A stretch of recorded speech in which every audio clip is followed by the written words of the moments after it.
Incendio!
How nice to see you, my young friend.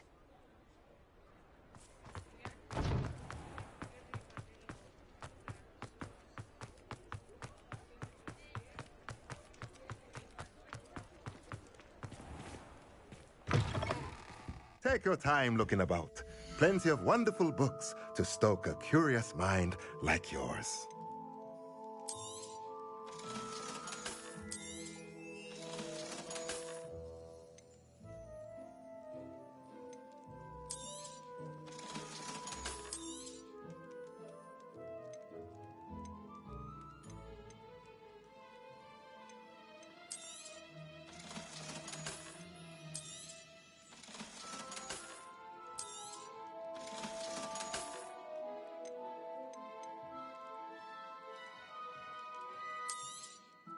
Nothing like finding just the right thing, is there?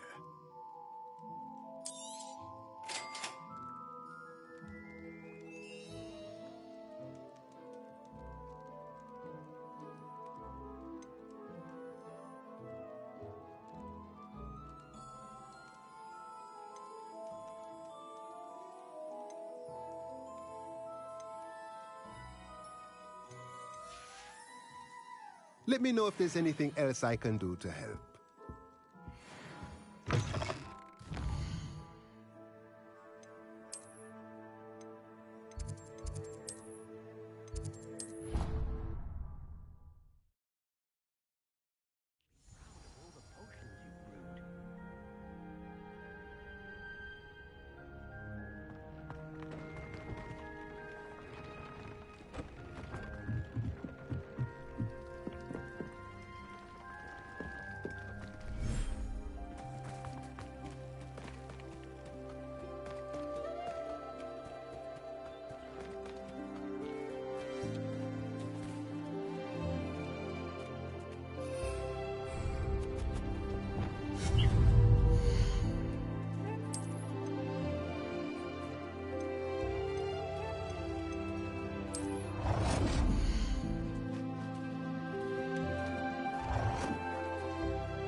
Incendio!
sorry, I'm sorry.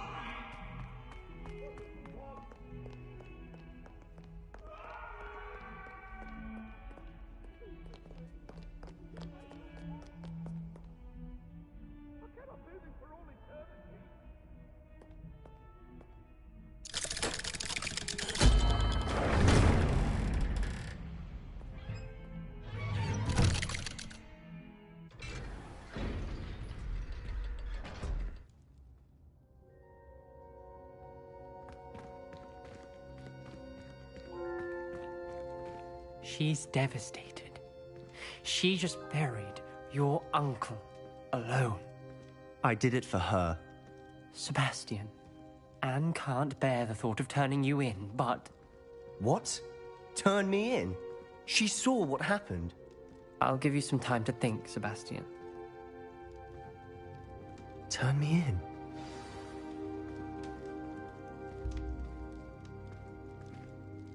Sebastian. Did you hear that? You saw what happened. I never wanted to hurt my uncle. I know. I can't believe he's gone. How did things go so wrong? I didn't mean it.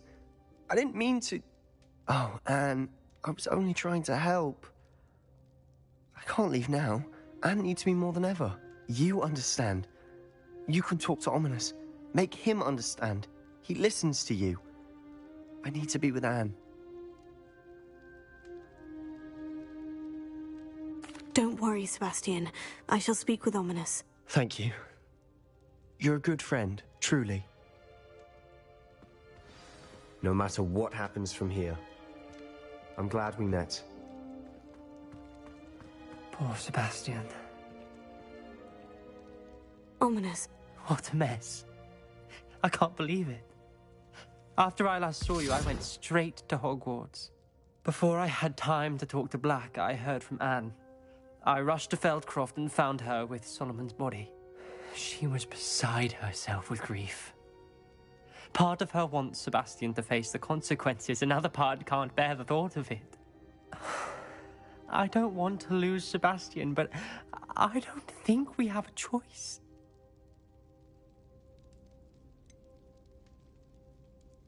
We do have a choice. What good will it do to turn him in now?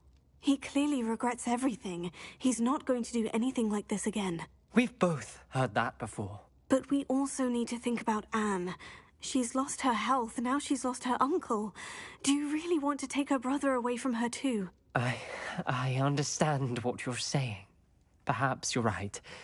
As much as I believe that Sebastian should pay for his actions, we'd only be punishing Anne as well.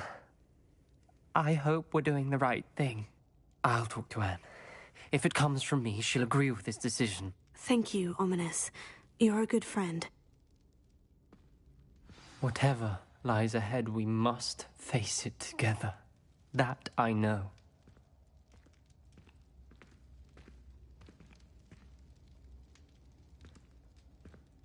Revelio.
I have been meaning to speak with you.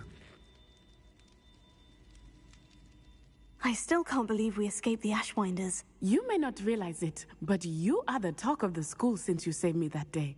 I wonder how everyone knows about it. I told my mother in the hope that she would be more forgiving of what I have been up to if it came from me. She likely told other professors, and news travels quickly. Unfortunately, she might, in fact, have been even less forgiving than I'd hoped.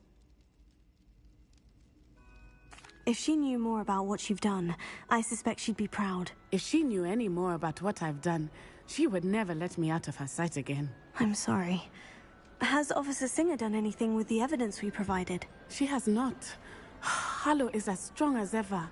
Someone needs to stop him, whether it is us or Officer Singer. If someone had stopped the monsters like him in Matabeleland, my father would be alive today. What exactly happened to your father? It was a beautiful day. My mother had gone to tend to a neighbor who was ill, and so my father and I were galloping in the savannah. Galloping? Your father was also an animagus, I take it? He could become the most majestic giraffe, and he would carry me on his back, my arms around his neck. We were on our way home when we surprised a group of bandits who had come from our village. One of them saw me just as he removed a scarf from his face. He shouted and then aimed his rifle. He didn't want you to identify him. Exactly. In an instant, my father bowed his neck to protect me and was hit. As he fell, my father changed back into his human form. When the bandits saw this, they turned and ran in fear. Magic terrified them, and then he was gone. And it was all my fault. Your fault? How so? He died protecting me. If I had been capable of protecting myself, he would still be alive today.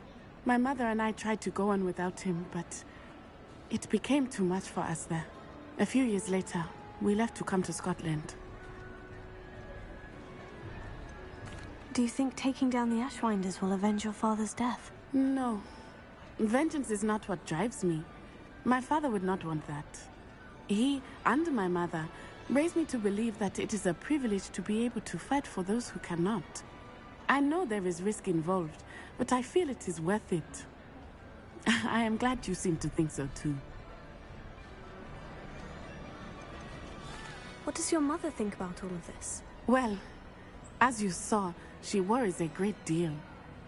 She is an excellent seer, but I think it bothers her to this day that she did not see my father's death coming. She misses him, as do I. So I believe on some level she understands my need to seek justice in a small way. But that does not mean that she likes it.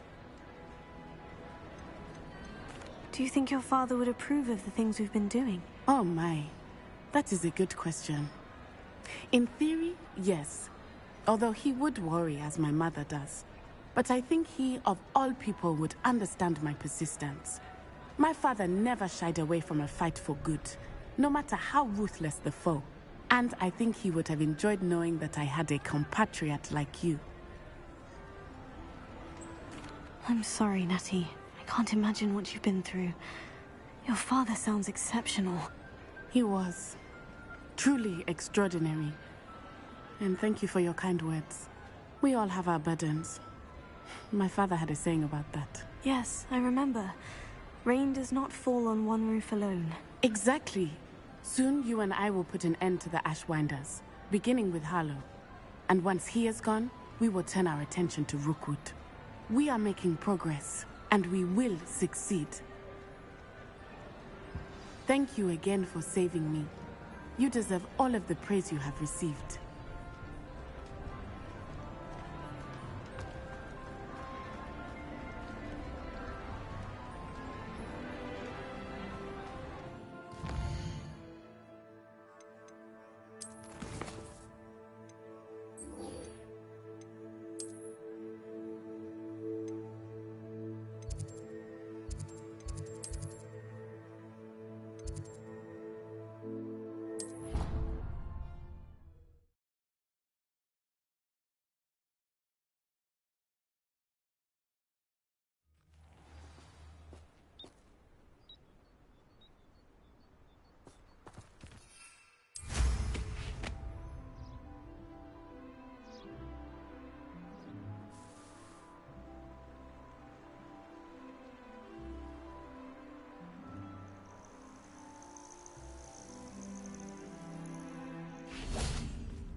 good, you're safe.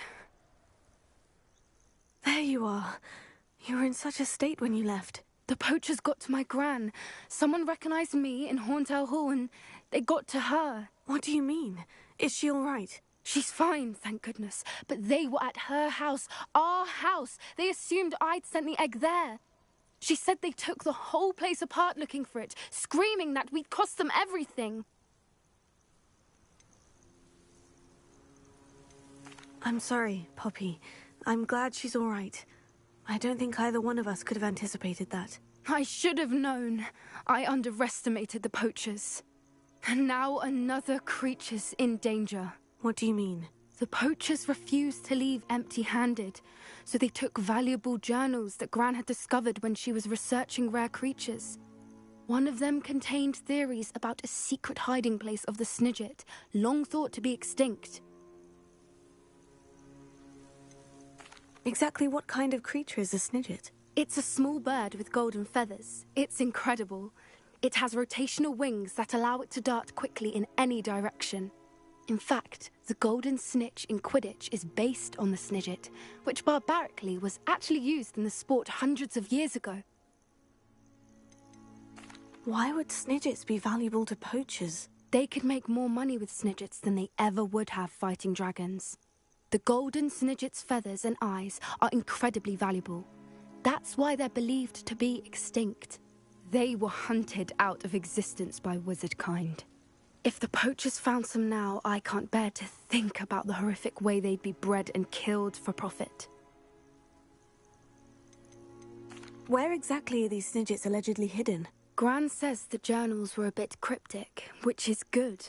Perhaps the poachers won't be clever enough to find the birds. From what she recalls, the journals only noted that the key to finding them lay in the moonlight. Gran thinks it can be narrowed down to a handful of locations.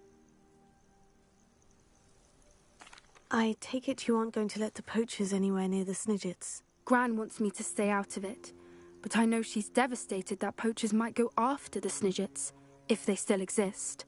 We had the element of surprise on our side when we saved that dragon, but the poachers will be watching for us now. We need allies. Others who hate the poachers enough to help us, who value creatures as much Merlin's beard! You're a genius! The centaurs! They'd want the Snidgets protected at all costs.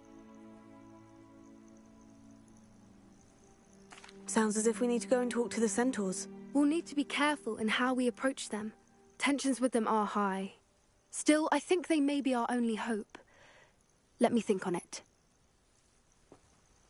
I'll let you know as soon as I have a plan.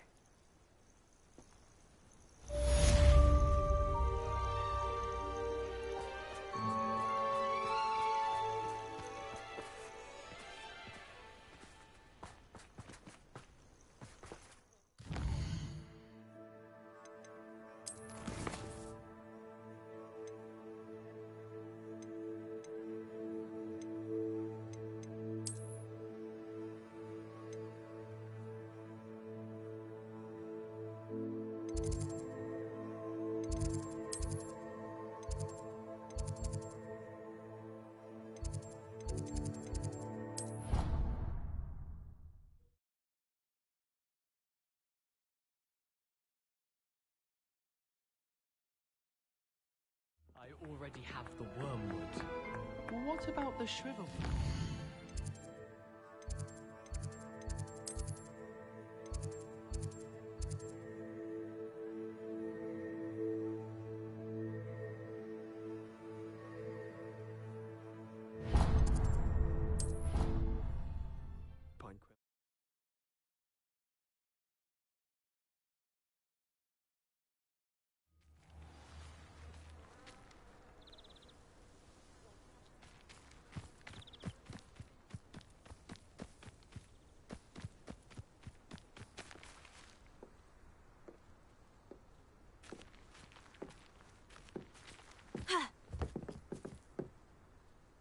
Hello, Grace. What are you doing here? Nice to see you. Thank you again for your help at the lake. I've become quite good at Summoner's Court, and I'm waiting for my next opponent. I suppose that's you. I suppose so. Shall we begin? I'm game. Well, let's see what you're made of. The Pinched Smedleys will always look upon you as a trusted ally and friend.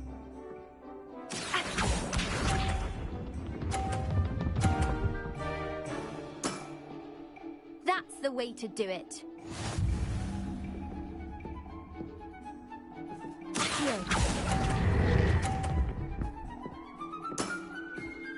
What a remarkable shot! Accio.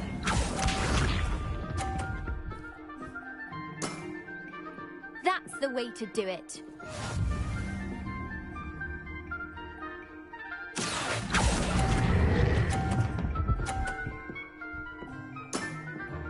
Impressive. Accio.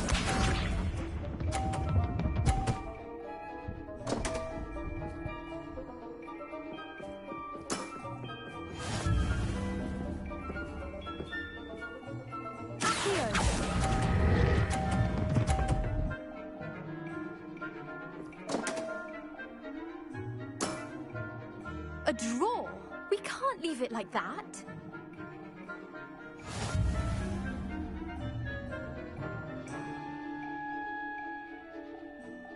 Seems you couldn't get the upper hand that time. How about another round?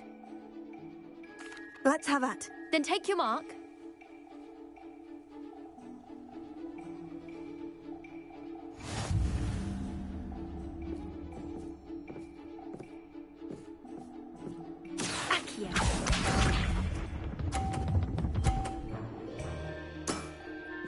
That's the way to do it.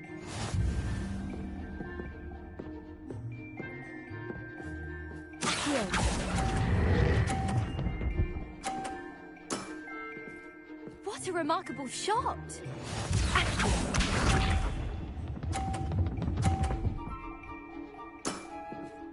That's the way to do it.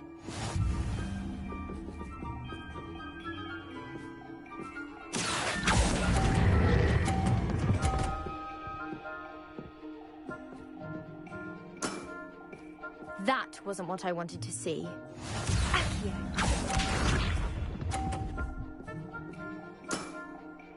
That's the way to do it. Accio.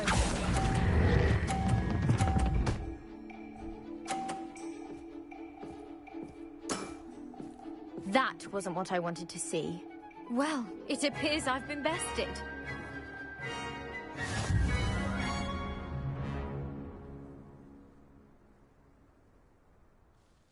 Well done! Diving, Summoner's Court. Seems there's nothing you can't do. You played a good game, though, Grace. I did play rather well, didn't I? Only one student has ever beaten me. She's very good. But if you play the way you did against me, you might stand a chance.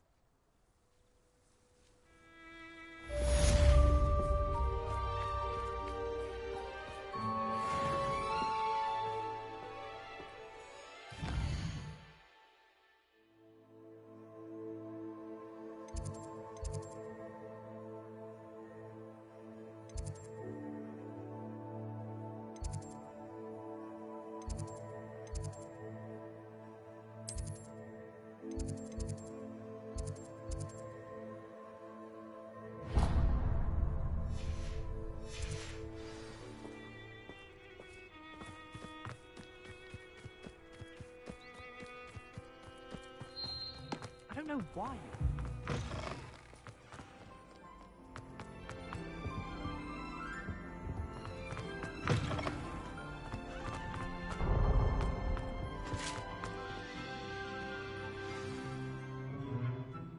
Forgot my pillow. In today's lesson, we will cover a truly thrilling event. The Goblin Rebellion of 1752 and all its triumphant tragedy. But more specifically, we will address the devastating effect it had on the wizard milling industry. Throughout the many goblin battles, countless wizard cloaks were lost. Actually, we do know the number. 632. But history occurs outside the classroom. And look, it's time for my constitutional. One can practically osmose the history flowing through Hogwarts. I think the professor wants us to follow him. And now for a stroll to the bell tower entrance hall. Along with the rest of the castle, it was completed in the late early Middle Ages. The hall and the bell towers that loom above it contain myriad interesting artifacts.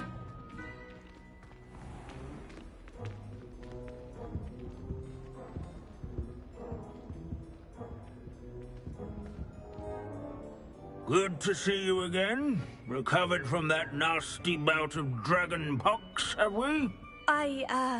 That wasn't me, Professor. I'm new here. Are you? Well then, welcome. No doubt you're eagerly anticipating my analysis of various wizarding councils, codes, statutes, and of course, goblin rebellions. Not all goblins are rebellious. Some venture into wizarding politics, such as Eargit the Ugly. Some are talented artisans, such as Bragbor the Boastful. Did you say Bragbor? I know that name. Lodgok said he was an ancestor of Ranrock. Well known for his metalwork. I would imagine much of his goblin-wrought iron and silver has survived to this very day. Now, where were we? Oh yes. Back to our class topic for today. Grimbold Weft. Another notable historical figure. He's right nearby. Curious students can find him on display here in the bell tower. Revelio.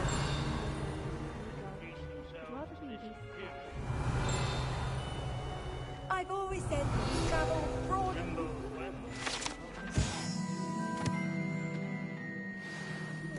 Oh yes, I see you found Grimbold Weft.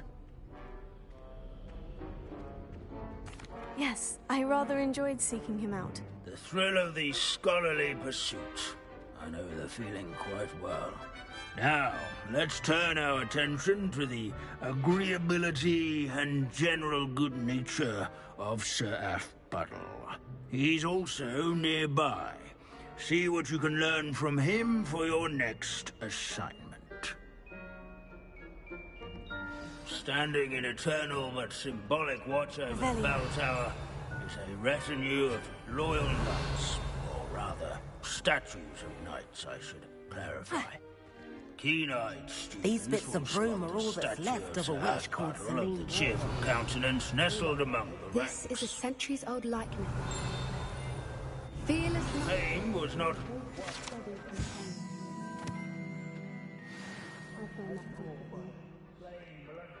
Dragons, father in training yards and sculleries.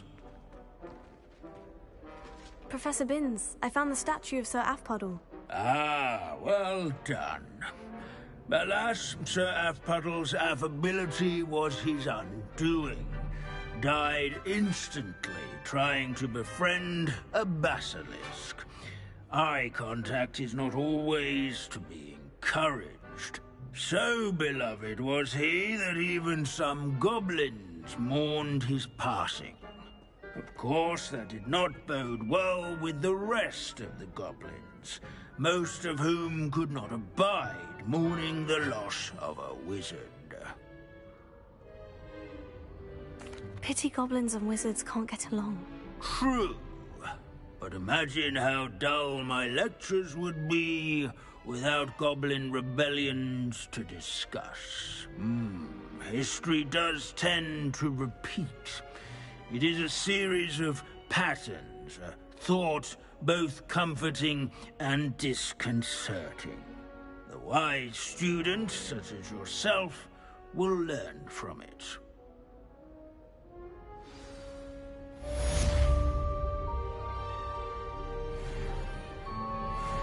History is written by those who do their schoolwork, so they say. Or at least, I like to say that. Would you please meet with me in the Great Hall? I have come upon a difficult time, and I need... How can we do so much and accomplish so little?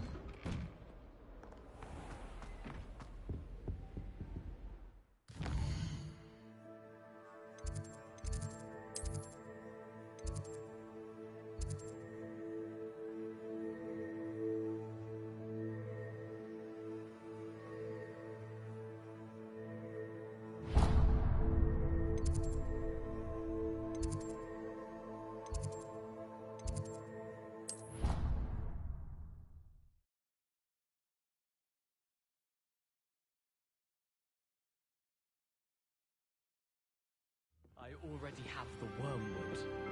What about the sugar?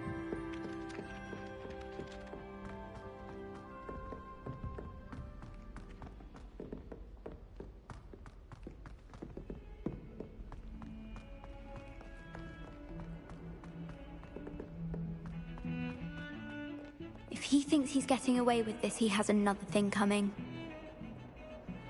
Pardon me, is everything all right? No, it's not. We only had 2 bells to go, but she just had to go and spoil things. I'm afraid I don't follow. Who spoiled things? Also, what bells? Professor Black ordered Mr. Moon to take down the bells in the bell tower. Said they were giving him a headache. Those bells are a part of Hogwarts. I wasn't about to let that happen. So, I asked my friend Adelaide to help me put them back. We've always been a duo of sorts, Adelaide and Evangeline. Addie and Evie. Anyway, it was going swimmingly until Black started asking questions. Then she wasn't comfortable with our rule breaking. Now I'm stuck, unable to tell which bell goes where. Is it really that important that the bells go back up? Is it really that important? They're part of the school's history. Those bells likely told a young Merlin that he was running late to Charms, or called Ignatia Wildsmith to dinner. We can't simply fiddle with history. We're meant to be its stewards. It's certainly an odd decree, even for Black. Taking down the bells for a headache. I agree. I thought it might also have been that they interrupted his hourly naps. That's all he does in his office, you know. But then I heard... Can you keep a secret? I can. I heard from Alice, who heard from Ollie, who heard from Eugenia, that it's because the bells reminded him of his wedding day. Breaks out in a sweat every hour on the hour, but mum's the word. If only 2 bells are left, isn't it fairly easy to tell which goes where? Easy for you, perhaps. I happen to be tone deaf. Mother likes to say I couldn't carry a tune if it hopped on my back like a chocolate frog. No point putting them back in if they don't sound just as they did before, for the sake of historical accuracy. Perhaps I could help put the bells back up. Really? Oh, that would be wonderful. The bells are in the bell tower just above the music room. You're certainly of more help than Adelaide. I am prepared to approach the centaurs about protecting the Snidgets. Meet me in the Forbidden Forest.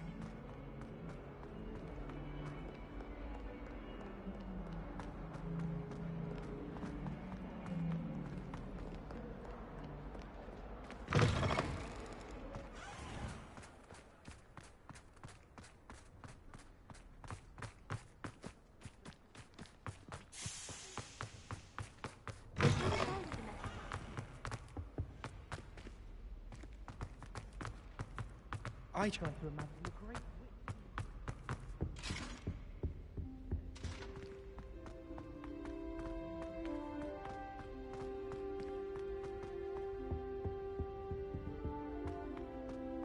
Revelio.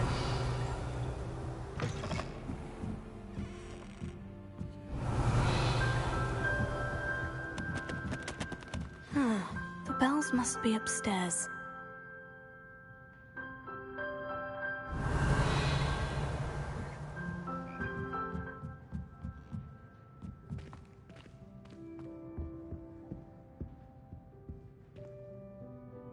Alohomora.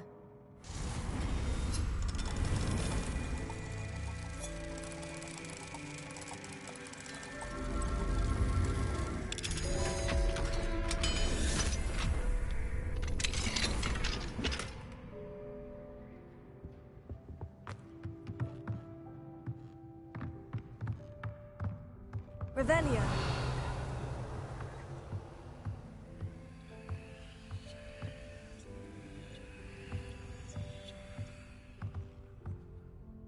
Here. Wingardium Leviosa.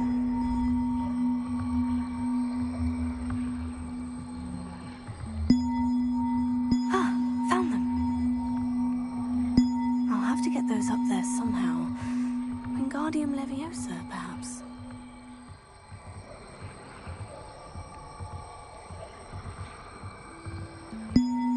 One up, one to go. Revelio.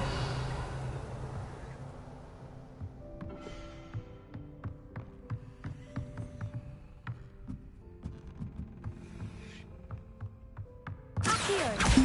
Wingardium Leviosa.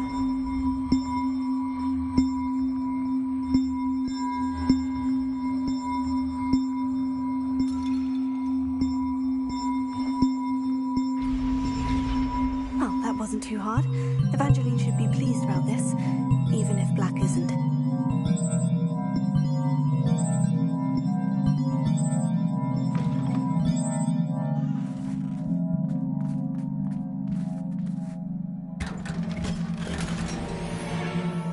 Revelio.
Of course it is.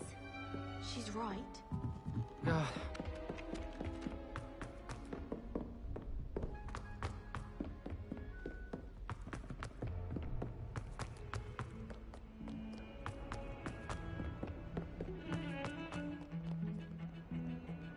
The sheer nerve taking them down. The bells are back up, Evangeline.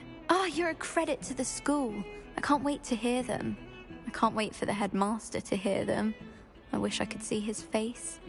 Future generations may not truly appreciate what you've done, but I do.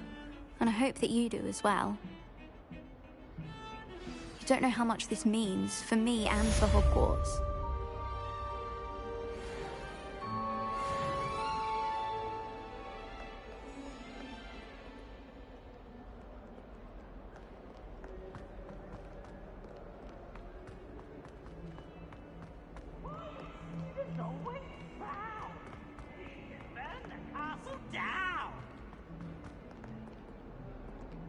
Sure he's in at the present moment, the headmaster. Would be sure to tell him how very much you...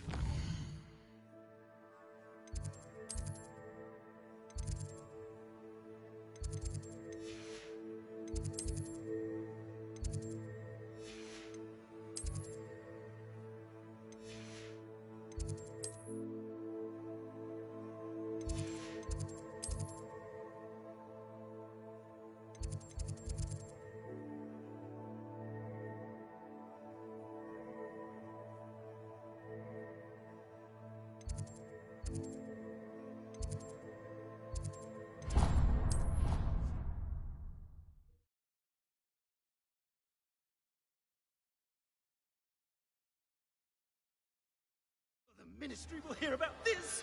the fiends will rot in Azkaban. Sir, are you all right? You seem to be in some distress. All right? Do I look all right? I've been kidnapped! How can you be kidnapped when you're right here? What sort of question is that? Of course I'm right here. I've more than one frame. Do you only have one home? It's my other frame. It's been stolen. And by students, no less. They paid filthy thieves to steal my other frame.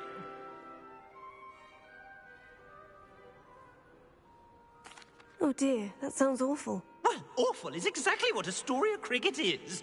She's behind all of this. She and her friends were moaning about me of all the nerve.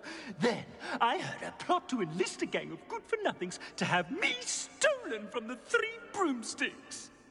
That's why my other frame hung. A hovel of a place. Though I suppose one could do worse.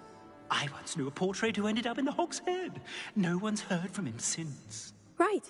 So, back to your frame. Ah, yes. There I was, powdering my wig, and the next thing I knew, I was being manhandled by rogues and carried off.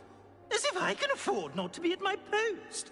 I do important work for the headmaster, and I need my other frame back at the Three Broomsticks. Just who is Astoria Cricket, and what would she want with your frame? She's a fourth-year troublemaker, that's who. She and her band of hoodlums discuss all sorts of misdeeds right under my nose, and then resent me for overhearing them. I can only assume they took my frame in some misguided attempt to punish me for doing my job. What do you mean you do important work for the headmaster? Let's just say I overhear quite a bit in Serona's fine establishment, and the headmaster likes to know all about it. He's come to count on me in this regard. Reminds me of my prefect days. I don't suppose you have any idea where your stolen frame was taken. Can you see anything from it? I most certainly can. They brought me to a ruin of all places. Some crumbling atrocity surrounded by water from the sound of it. Oh, I do also recall seeing the coast on the way. I could look into the matter for you. Oh, would you? How marvelous. Do it quickly, though, won't you? The place they took me to is quite beneath me. Off you go, then.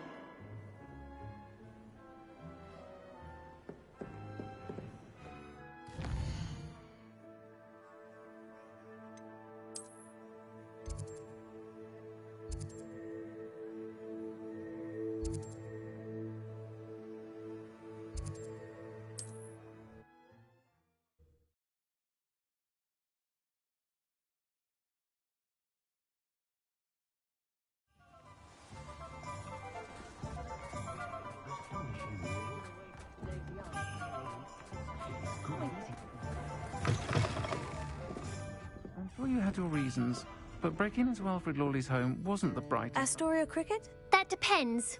Am I in trouble? Ferdinand Pratt thinks you should be. Says you stole his frame. I wouldn't call it stolen. Relocated's more like it. How do I put this nicely? Ferdinand Pratt is a postulant boil, and he's lucky I didn't have him sealed in a wall. Surely he can't be that terrible, can he? All he does is spy on students in here and report back to the headmaster. Sometimes, if there's nothing to report, he'll make it up. I spent 4 hours in detention last week, all because he told Black that I was planning to drain the lake, whatever that means. It was the last straw. He and his frame had to go. May I ask where you put him? Oh, I didn't put him anywhere. The frame is likely with the fine gents I paid to snatch it. They camp in a ruin by the coast. I just wanted it far enough away that I'd never have to think about Ferdinand Pratt ever again. You do know he's screaming in the library as we speak. Oh, for the love of Merlin. If you ask me, he's got nothing to scream about. I could have had him put in the Hog's Head. The pampered Pratt would have hated it. Grimy walls, smell of goats. And the patrons, they eat snooty princes like Ferdinand for dinner. But what's done is done. He isn't here anymore, and if I were you, I should enjoy it. Lovely chatting with you.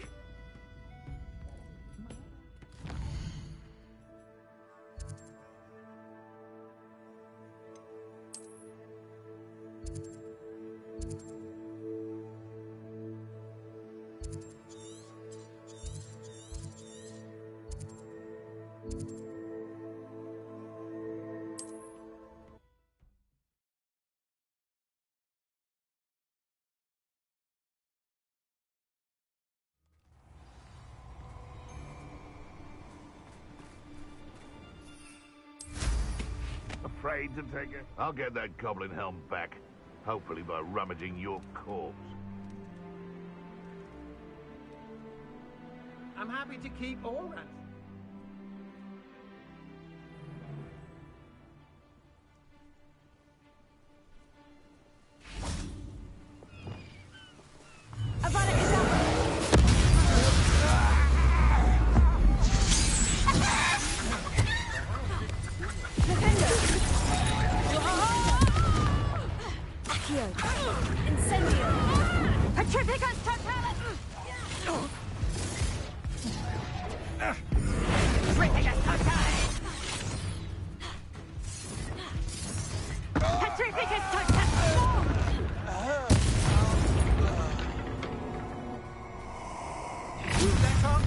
Go.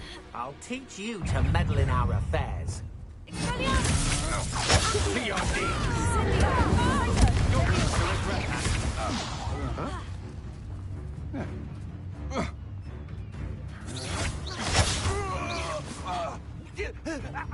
Confringo.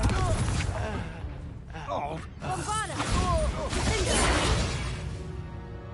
This looks intriguing. Revelio.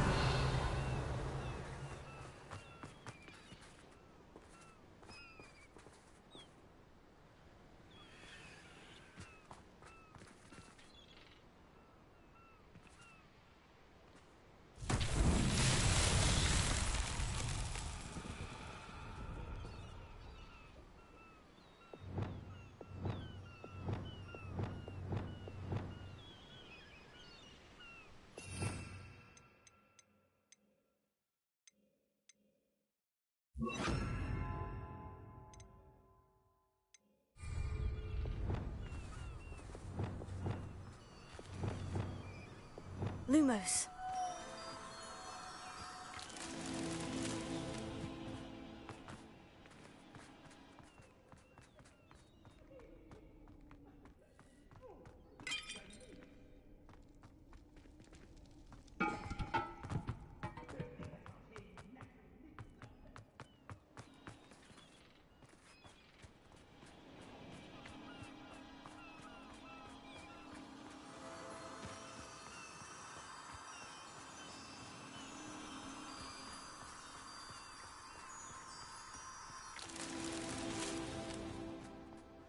Revelio. Lumos.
Merlin himself would be proud.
Aloha Mora.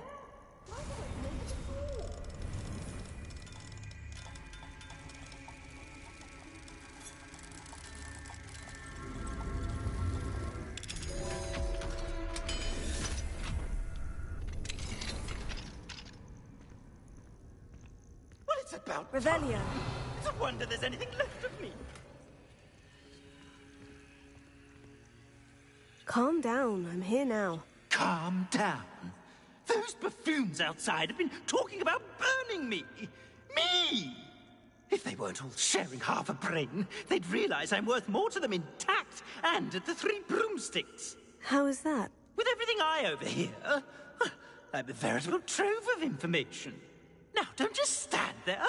I need to be back by cocktail hour. The place will be like a funeral without me.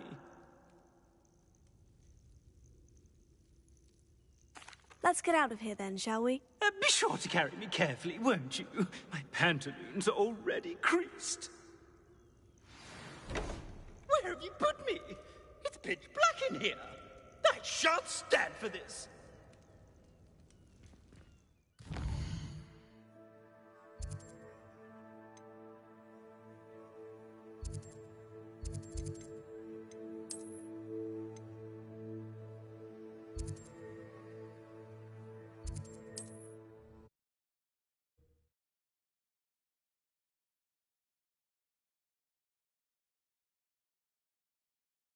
Are you a troll?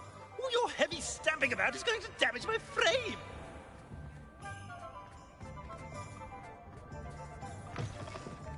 Alfred Lawley's none too pleased. Seems he's been burgled. I shall pretend I never heard the rumours of your involvement. You'll rot for this! Leaving me in here with your unsanitary club. Oh, finally!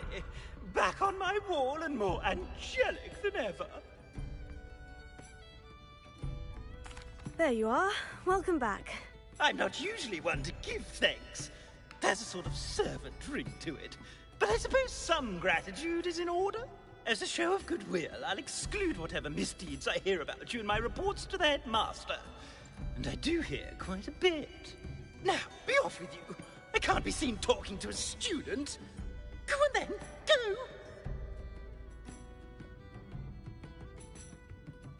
It's all right, everyone. I'm back.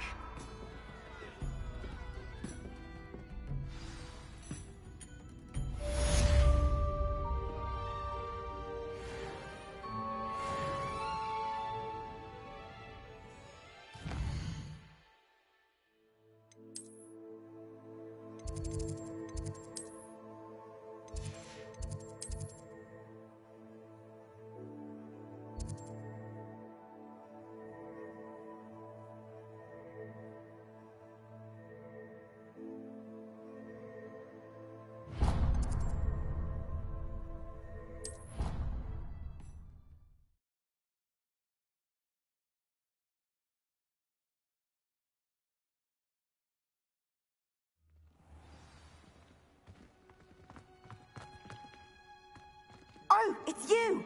Just the person I need.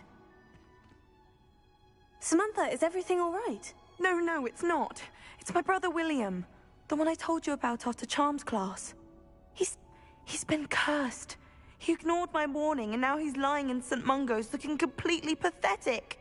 He simply never listens. I'm sorry. How exactly has he been cursed? Oh, you won't believe it. Truly. But his feet were turned into purple beets. You can imagine his distress. And mine. I won't even go into the attention he was getting from our garden rabbits before he admitted himself to hospital. I'm so sorry. That sounds like a trying situation. I'm glad you understand. Everyone else just laughs at me as if it's a joke. No compassion at all. Well, it is an unusual situation. How did your brother end up like this? It's entirely his own fault. I told him about some research I'd done recently on our ancestor Marmaduke Dale. In particular, my discovery that Marmaduke's tomb was cursed. My brother's always making fun of my discoveries. This time, he laughed in my face. Told me I'd misinterpreted my findings. As if that were possible. And to prove his point, he went right up to the entrance of the tomb and poof! His feet transfigured into beets. How awful. I can see why you're upset. He definitely needs some help. Exactly. He may be a cape flapper, but he's still my brother. And no one deserves such a fate to last forever, especially as the result of a single brainless mistake. Now I worry that if the curse isn't reversed, it could become permanent. Can't the curse be broken? Possibly. The curse stems from a crest that was stolen from Marmaduke. If the crest were returned to its rightful place upon his sarcophagus, then I believe that William's feet may be restored.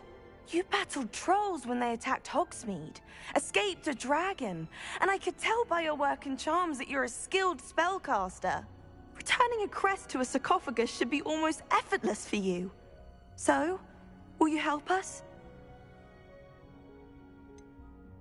Why was Marmaduke's tomb cursed? The curse is the result of an intense sibling rivalry between Granham Dale and his younger brother Marmaduke. Marmaduke was a famed herbologist, and Granham resented the attention that he received. Sibling rivalry. Sounds as if it might run in the family. But I would never intentionally curse my brother, not like Granham did. When their mother died, Marmaduke was given the prized family crest. Granham felt that as the eldest child, he should have been given it.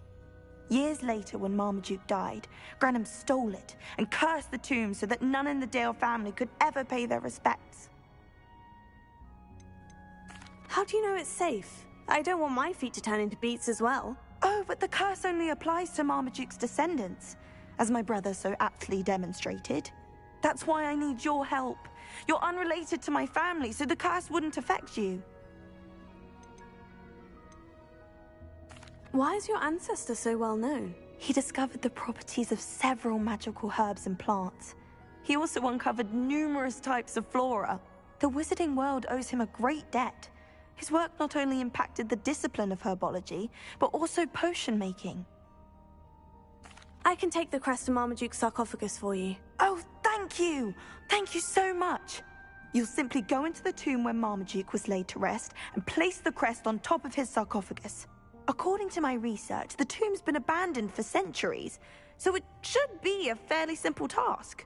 You'll find it just east of the hamlet of Brockborough. Thank you for your help. My family is indebted to you.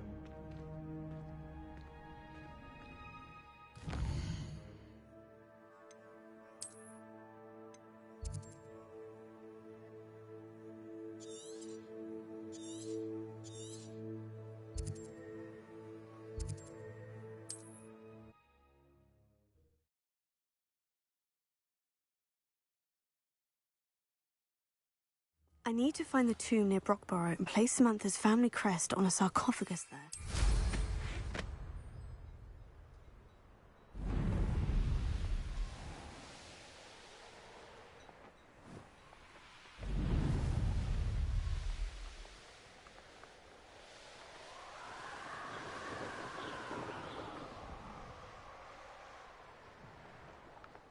Wonder if I'm safe to explore in there.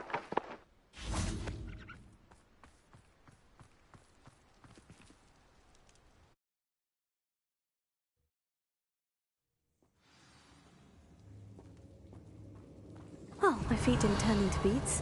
That's a good start.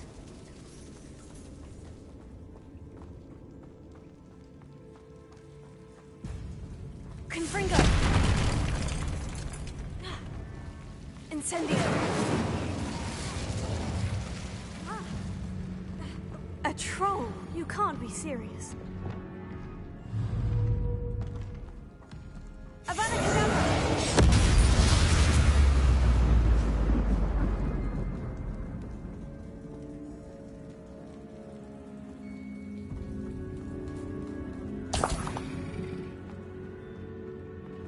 Revelio.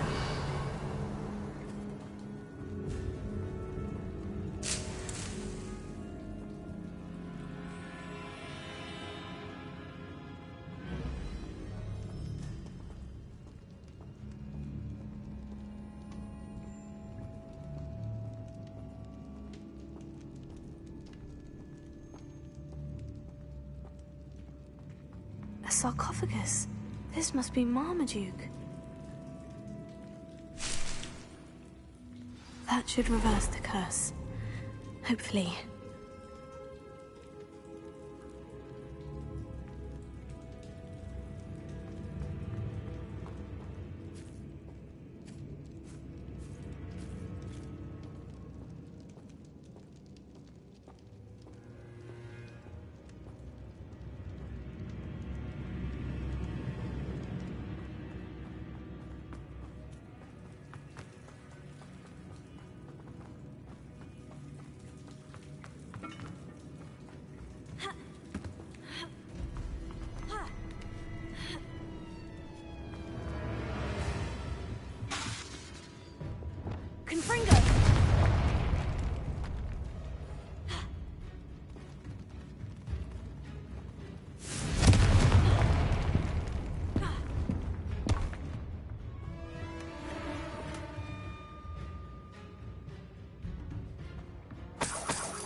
Samantha will be glad to hear that the crest has been returned. I certainly hope it reverses the curse.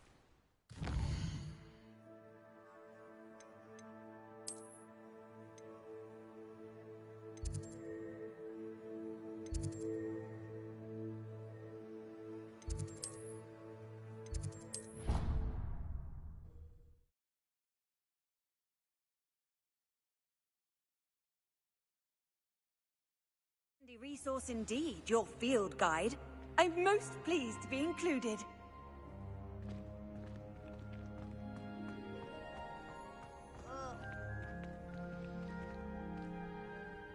I'm happy to tell you that I returned the crest to Marmaduke's sarcophagus, just as you asked. I thought as much.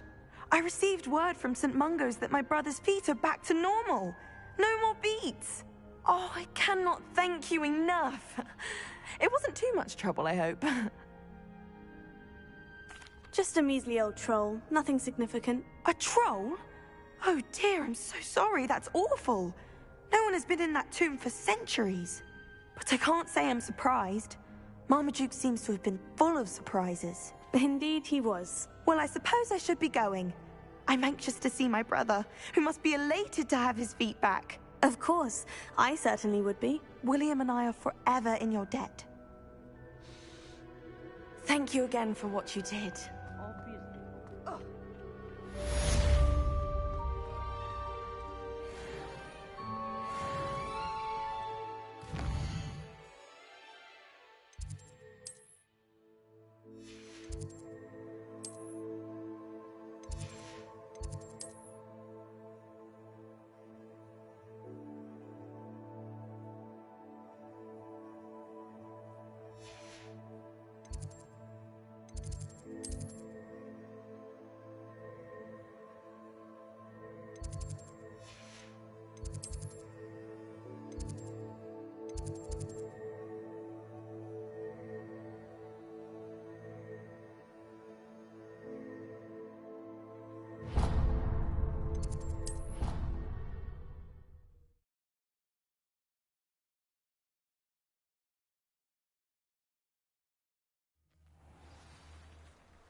Hello, are you here for Summoner's Court? That I am.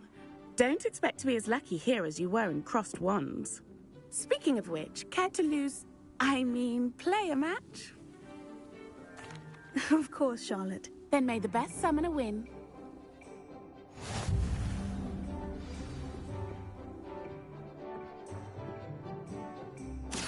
Accio!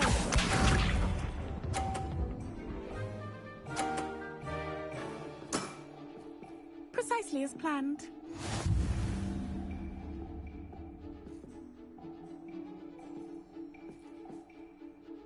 Accio!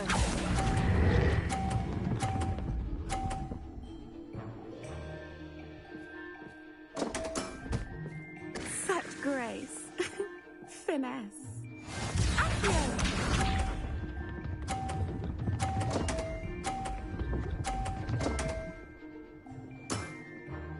Precisely as planned.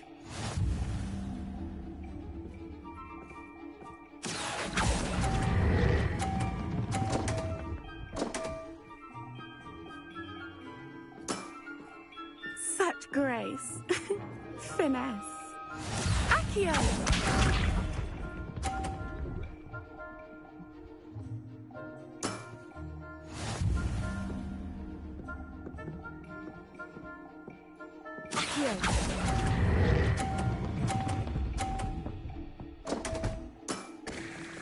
Such grace.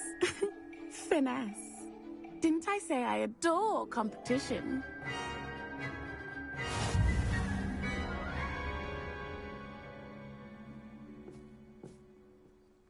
Hard luck. Care for another round? Absolutely. Don't count me out yet. That's the spirit.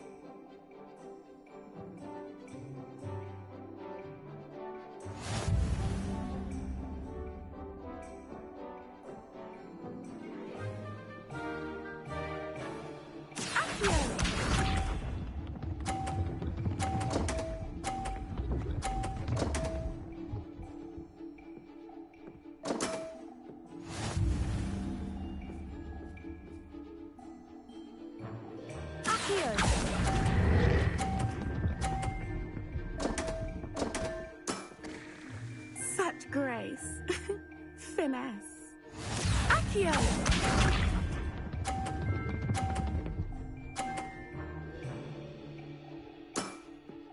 Precisely as planned.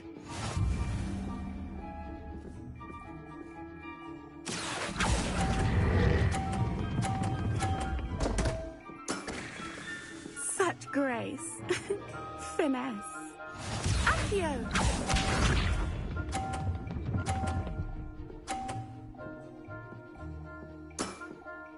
Precisely as planned.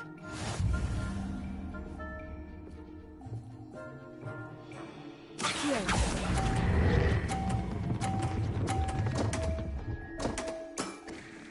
Such grace. Finesse.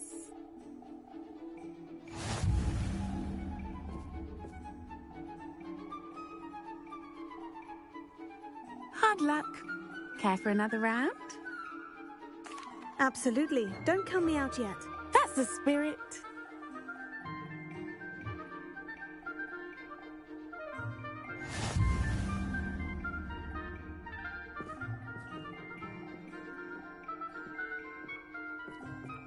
Accio!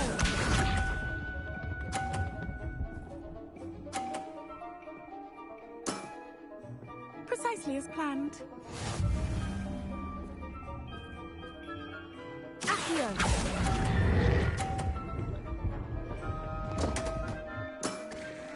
Such grace. Finesse. Accio!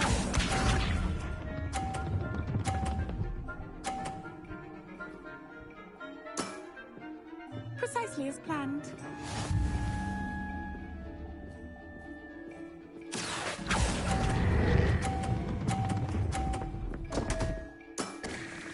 Such grace. Finesse. Accio!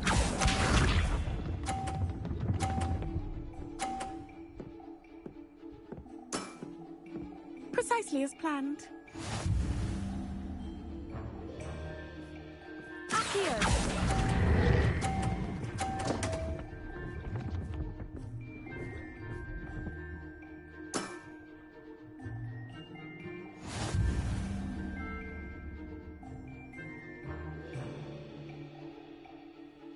Hard luck. Care for another round? Perhaps another time. Another time, then.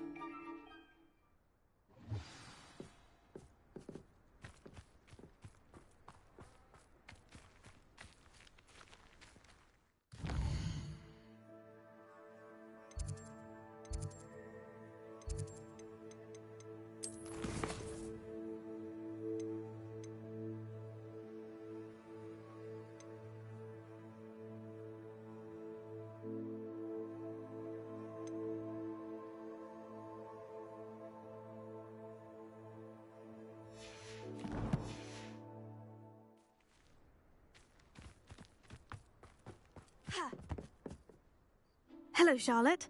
Let's play Summoner's Court. Glutton for punishment, eh? Shall we begin? Of course, Charlotte. Then may the best summoner win.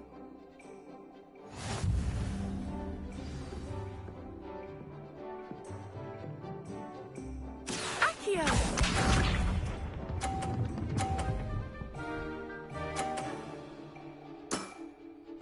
Precisely as planned.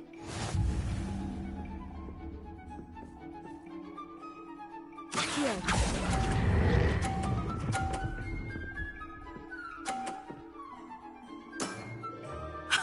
Sting me with a billywig. I'll never top that. Accio!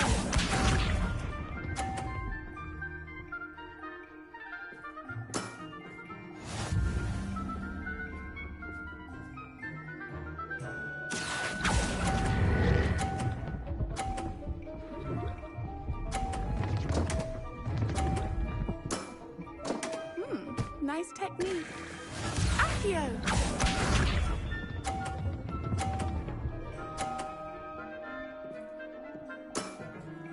Precisely as planned. Accio!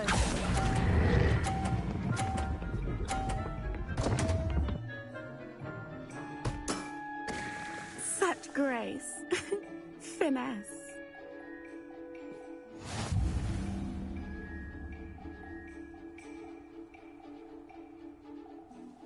Hard luck.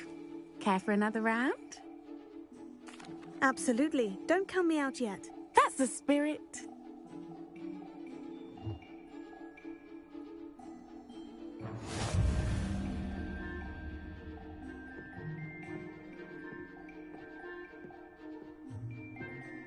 Accio!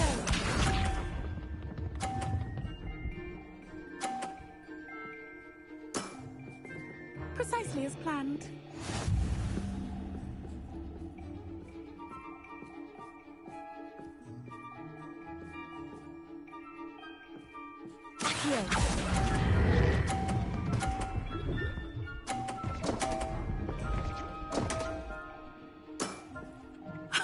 Sting me with a billywig. I'll never top that. Accio!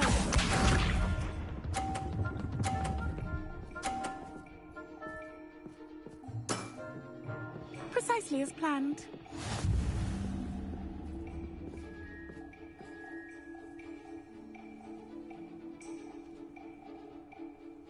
Accio!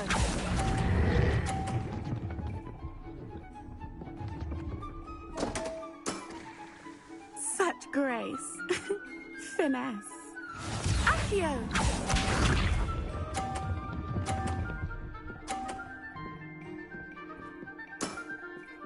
Precisely as planned.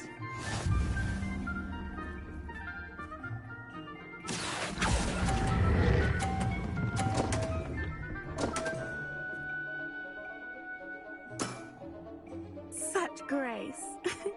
Finesse.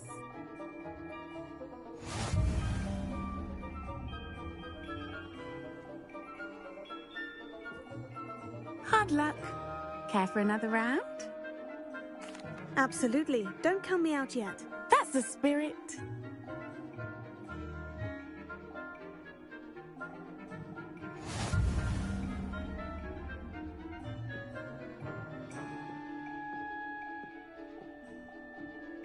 Accio!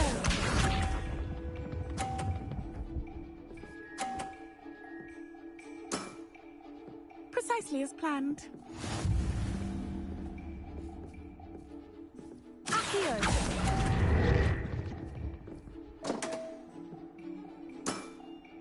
Such grace. Finesse. Accio!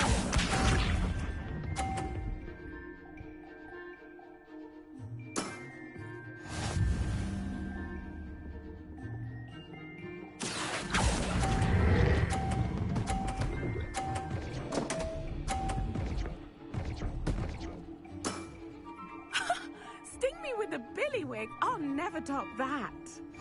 Accio!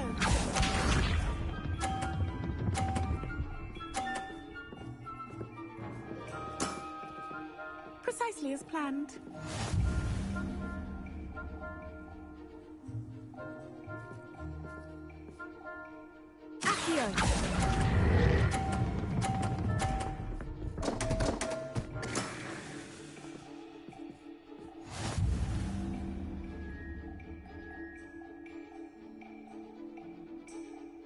Hard luck. Care for another round? Absolutely. Don't count me out yet. That's the spirit.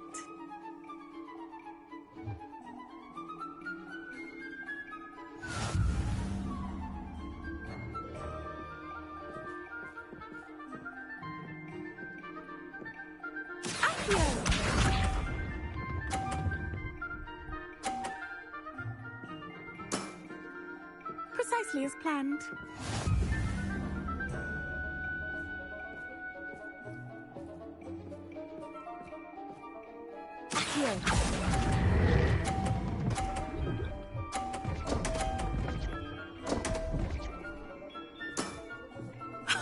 Sting me with a billywig. I'll never top that. Accio.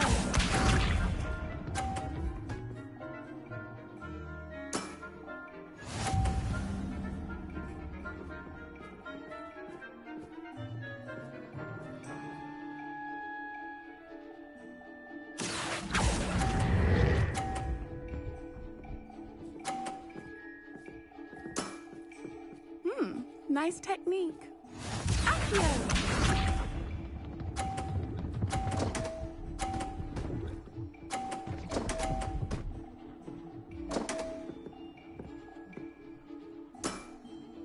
Precisely as planned.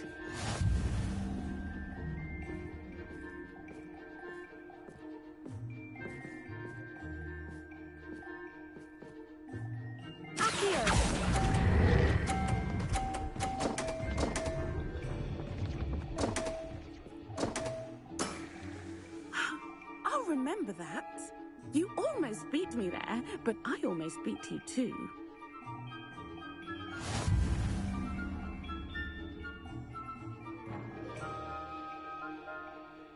Hard luck. Care for another round? Absolutely. Don't count me out yet. That's the spirit.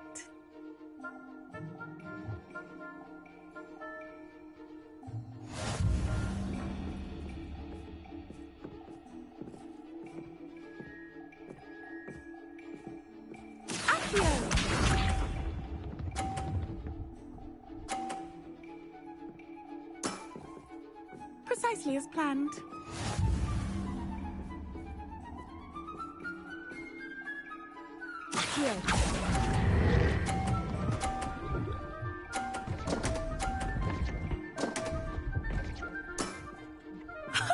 Sting me with a billywig. I'll never top that. Accio.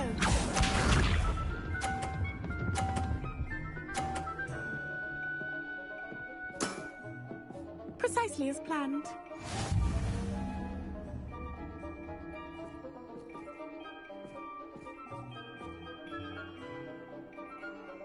Accio.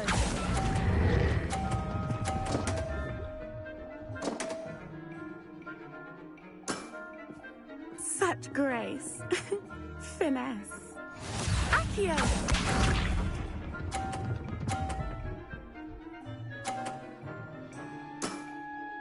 Precisely as planned.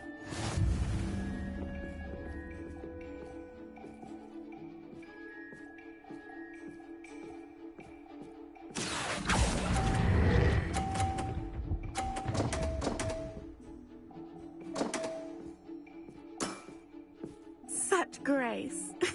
Finesse.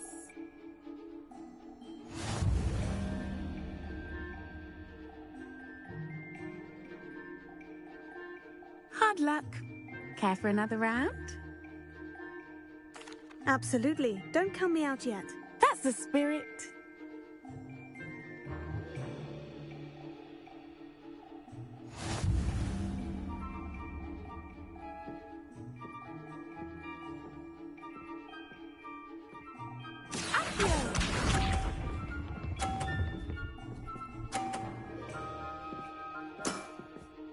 Precisely as planned.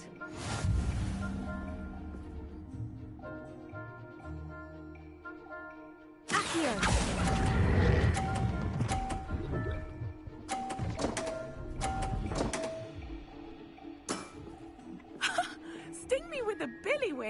can never top that.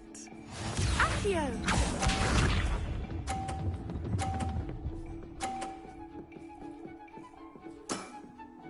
Precisely as planned.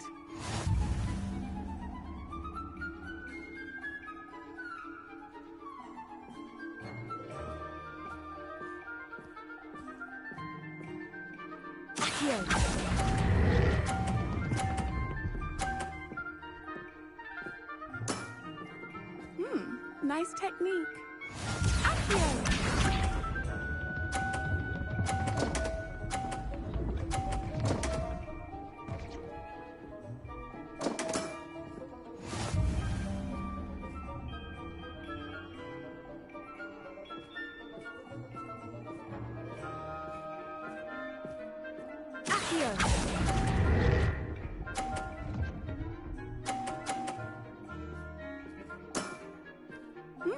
Nice technique. Wow, you are good.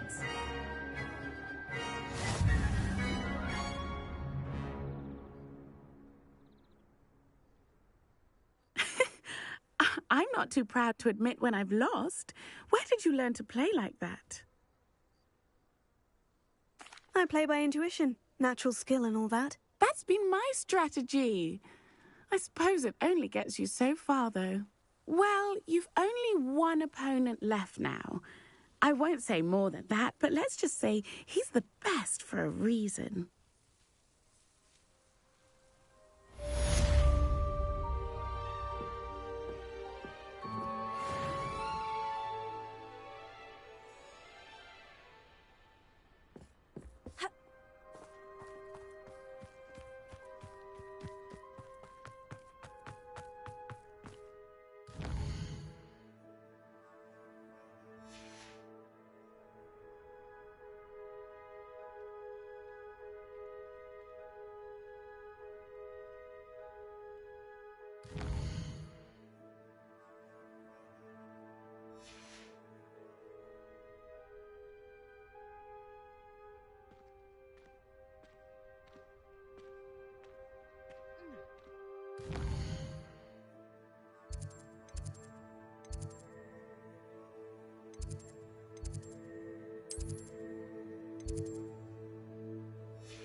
Some days are more difficult than others. Natty, is everything all right? There are times when my father's absence drifts to the back of my mind, and I feel peace for a day or two. But this is not one of those times. I miss him. I miss running with him. I miss Matibeleland. He should still be here. And it's my fault that he isn't.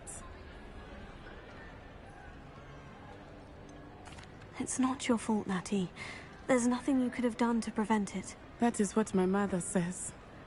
But he died protecting me. And I cannot help but feel guilty over that. I find myself reliving the moment more often than I would like. I believe I would feel less helpless if I could truly put an end to Harlow and the rest of Rookwood's miserable lot. Each day they remain free, they do more damage, leaving people like Archie Bickle to suffer the consequences. I agree, Natty. We'll get them. I've never seen someone so committed to a cause. Thank you.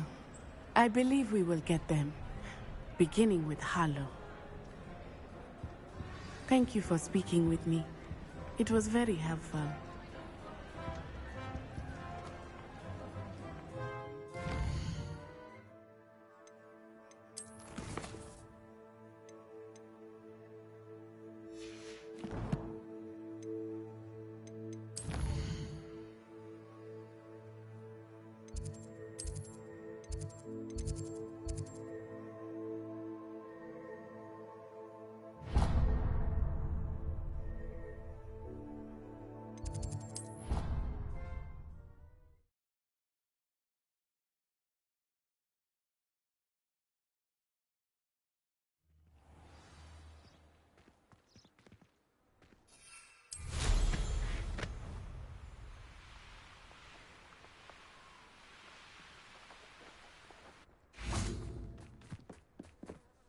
You're my Summoner's Court opponent, Professor Ronan. Indeed I am.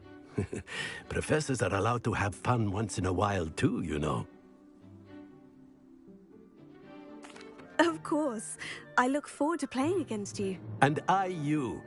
I've been playing this for eons, so you haven't a chance of winning. How about we get started anyway?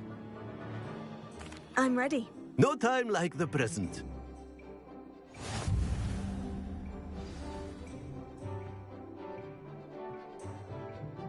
Accio!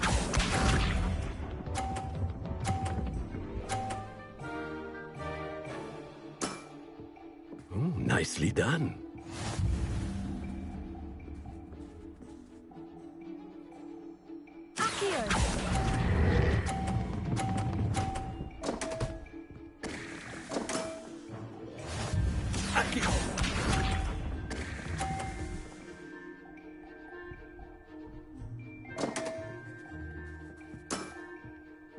We all make mistakes.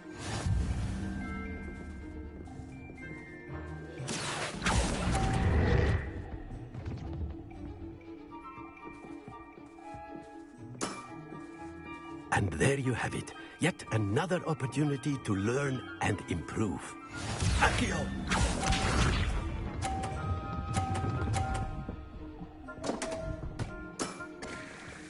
We all make mistakes.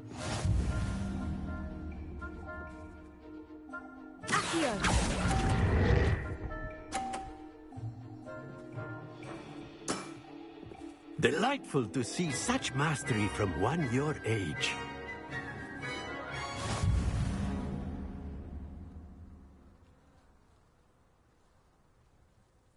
Well done. You've beaten me at my own game. I had a good teacher. A flatterer, I see. Although I dare say it's not unwarranted. I shall accept the compliment humbly.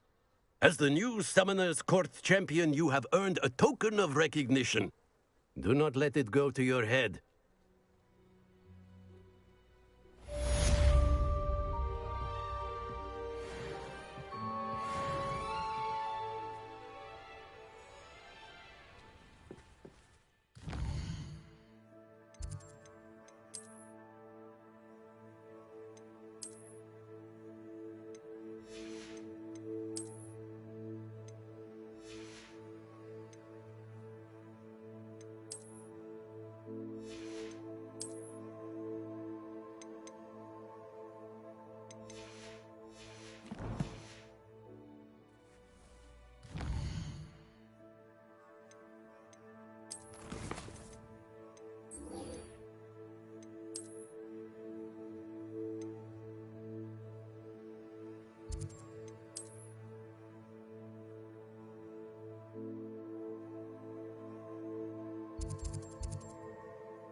Some sightseeing. The castle must have been quite Faster!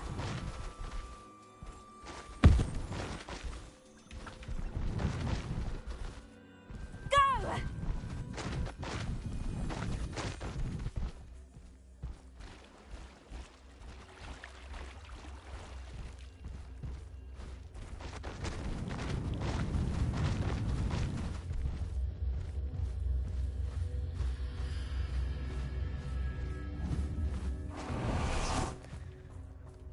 I can do this. At least we're out of the classroom. Is this where we're meeting the centaurs? Well, they don't exactly know we're coming, so it's less of a meeting and more of a surprise, I suppose. Once we tell them about the Snidgets, they'll understand why we came and they'll want to help. I hope you're right. Perhaps they'll be able to tell that we're sincere. There's something about them that's so knowing. It's almost unnerving. I suppose they are known for having an air of omniscience. That's exactly the right word. I just... never mind. What is it? It's nothing, truly. We've no secrets to hide. That's right. We'll simply be honest with them about what we're trying to do. They'll have to help us, won't they? Yes, of course. You're absolutely right. We'll meet with them, tell them about the Snidgets, and I'm sure to all be fine.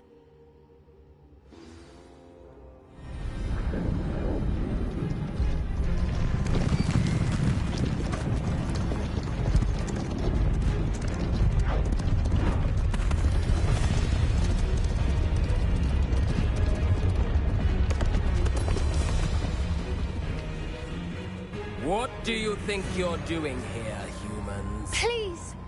We were hoping to speak with you. Ah! I suppose you'd like a tale for your friends of the time you spoke to a centaur, and it spoke back. No, never! We're here because we need your help. Enough! You made a grave error in judgment in coming here, little witch.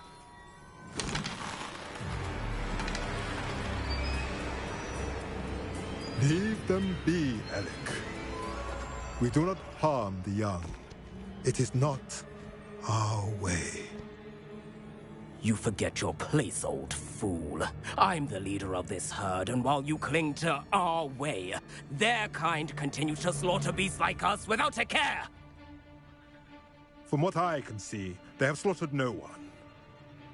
They will leave here unharmed. Mark my words, Doran. If I ever see them again, it will be all 3 of your heads.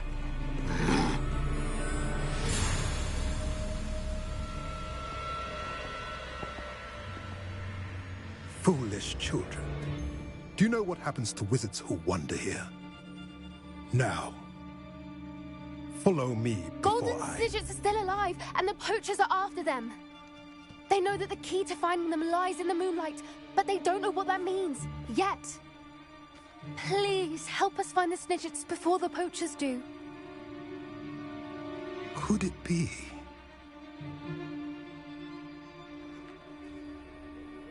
In the south, there is a cave within which lies what the poachers seek. A moonstone. Retrieve it and place it in the henge in the forest. I, on the other hand, must go speak with the herd. Find me after you have done this.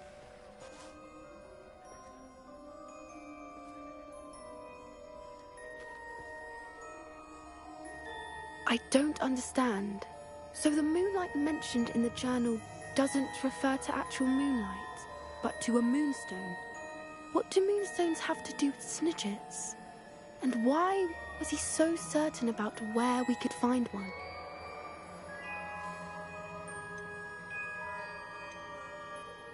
Isn't Moonstone all around us? Why retrieve one from a cave? Knowing centaurs, I suspect he's referring to a specific moonstone. We'll likely know it when we see it. I don't know, but I am inclined to believe him, what with his being a centaur and all. I am too. It is a shame how quickly he left. What was his name? Doran. That's what the leader of the herd called him. Well, if Doran knows something we don't, I'd rather act now and ask questions later. I can head to the library and start looking into the cave he mentioned. I'll let you know what I find.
pardon me? Hello there. Was there something you needed? Hello. I was wondering if you would be interested in having your own shop and a house elf to help you with it. Penny's the name. Penny's mistress is selling this shop.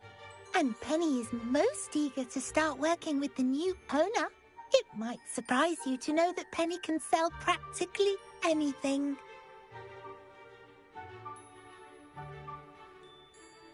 Oh, it would be wonderful to have a place to sell things and someone to help me. You'll be able to give Penny almost anything that you want to sell. It will be no work at all for you once the shop is up and running. If you want the shop and Penny hopes that you do, you should talk to Penny's mistress as soon as you can.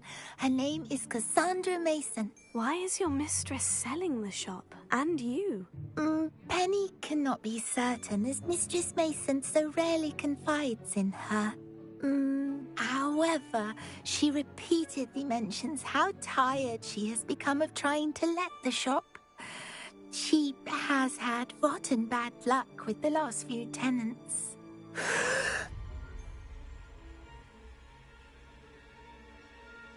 Are you all right? Are you holding your breath?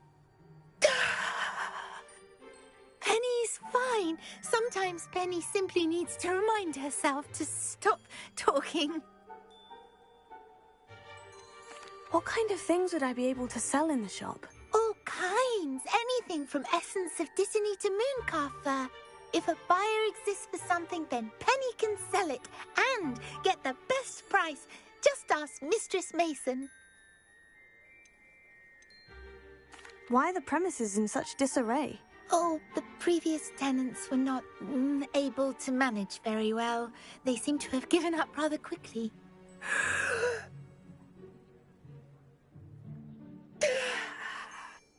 Penny is perfectly capable of helping clean and repair, so the shop will be ready for business in no time. How is it you're so good at selling? Seems unusual for a house elf. Oh, before he died, Penny's previous owner, Master Mason, trusted her to do all sorts of things to help him with his shop. Penny supposes it is a bit unusual for a house elf to possess such skill, but Master Mason commanded it, and Penny was happy to oblige. Master Mason was a wonderful master. All right, I shall go and find Madam Mason. Oh, this is splendid news indeed. You won't be sorry. You can find Mistress Mason at her home on the north edge of the village. Penny does hope she gets to work with you.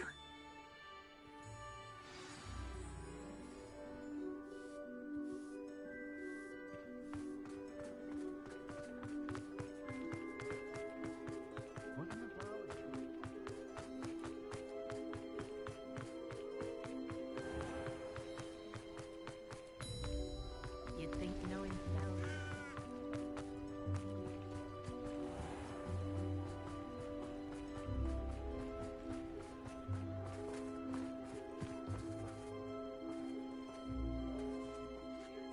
Hello, Madam Mason? I understand you have a shop to sell. Yes. Yes, I do. Are you interested? Yes, I am. I've always wanted to own a shop. How marvellous. I think you will find my terms quite generous. But, and do please forgive me for asking, don't you think you might be a tad young to own a shop? I am quite capable of owning a shop, I can assure you. I should think you'd be happy to have a buyer. Well, I reckon you have the confidence needed for such a venture. And of course you'll have Penny to help you. That elf could sell tea to a troll. I assume she told you she comes with the place. She did indeed. I like you. Tell you what, I shall sell you the space for an exceedingly fair price. I think you might just be shrewd enough to make a go of it. An exceedingly fair price for a shop and an elf. What's the catch? Huh? You are wise to be wary in business dealings. No catch, really. I simply ask that you allow me to do you the favour of buying the shop back. At a discount, of course, should your efforts fail. The last thing we need here in Hogsmeade is for one bad apple to spoil the barrel, if you get my meaning.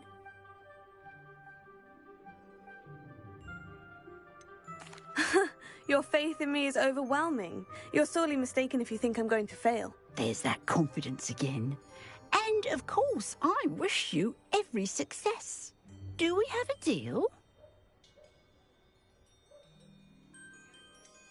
What precisely do you mean, should my efforts fail? Honestly, I only mean that if for some reason you're unable to keep the shop going, I could help you cut your losses. That's all. But, as you've implied, the odds of that happening are remote. The shop seems to be in an ideal location. Why has no one purchased it yet? It is indeed. But I've just decided to sell.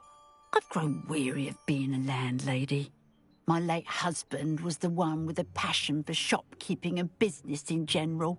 You'd be wise to take advantage of this opportunity before the offers start rolling in.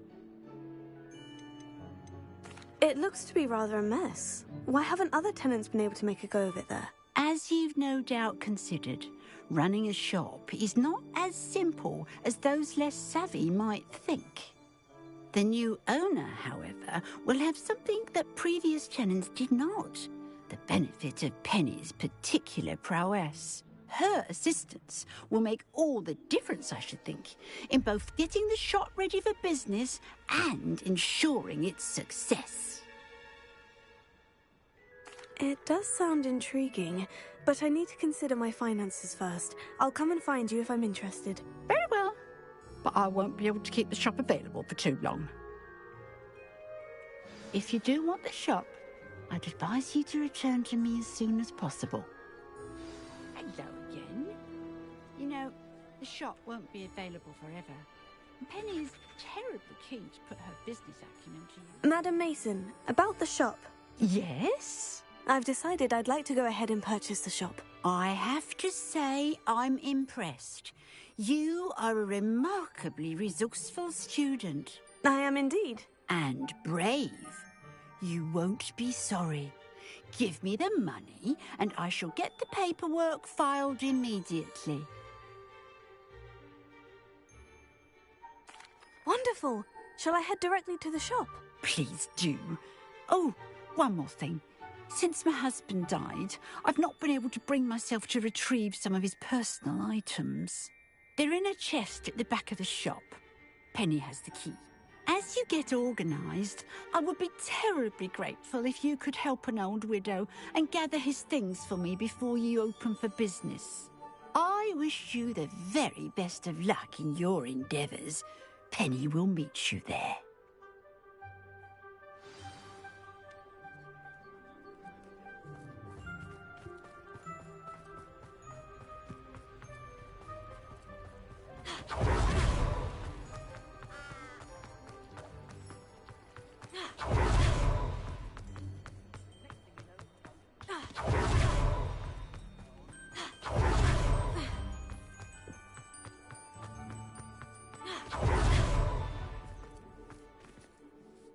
Well, I've done it, Penny. The shop is mine. Oh, Penny is so pleased. Penny was hoping you would be the one to purchase it. I'm glad you're here to help me. Goodness, what a kind thing to say. Penny will do all that she can to make this a success. There is much to do. The last tenant left in a bit of a rush, so we'll need to clean up and do some repairs.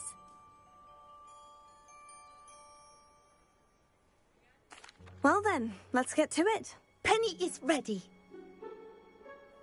Between the two of us, we should have this place up and running in no time.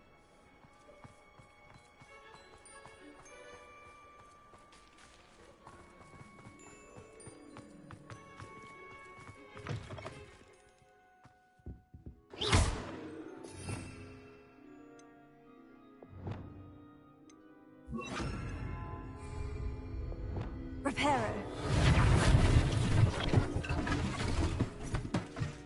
Oh, Penny can already see the potential. Nothing like a bit of hard work.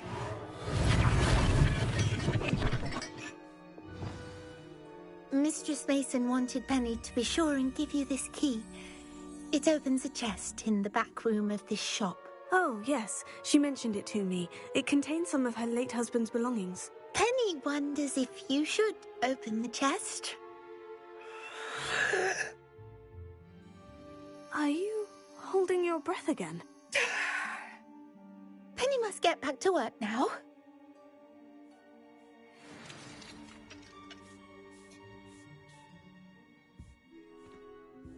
Revelio.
Revelio.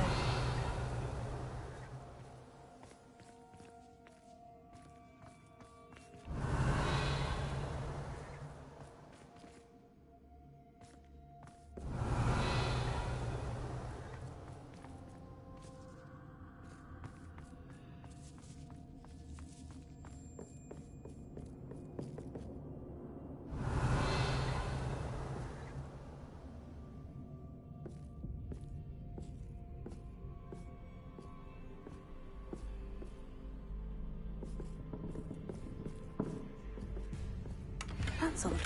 Why would someone store one hat in here?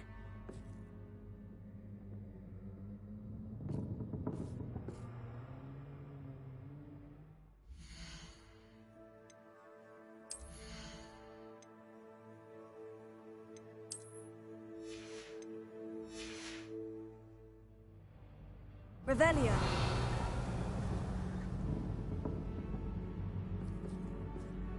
Confringo.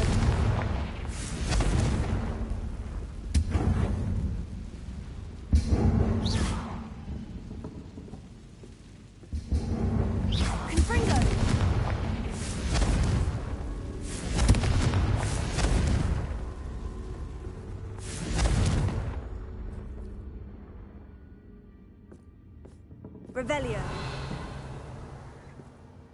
Confringo. Well, that's not very hospitable.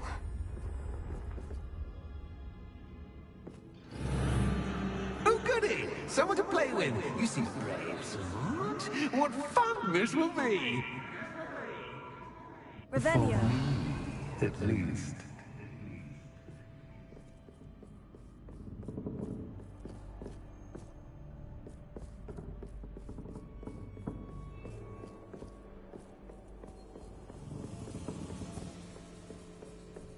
Incendio. Confringo.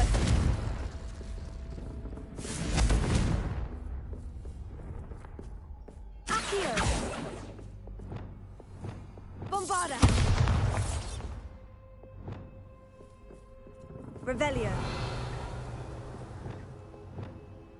Lumos.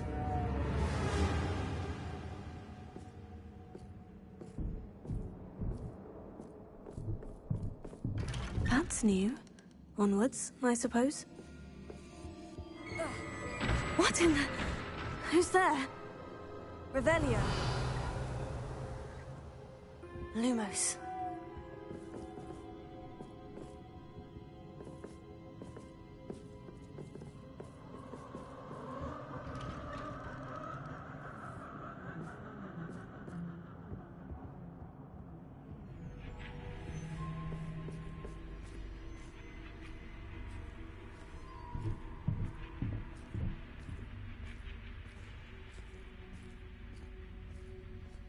Revelio.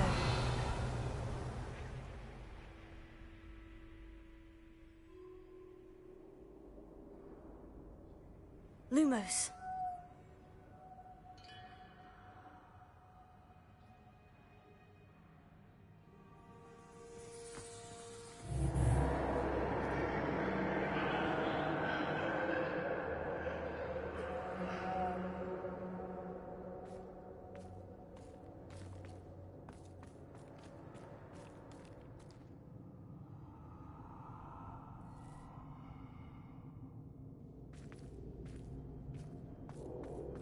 Revelio. Lumos.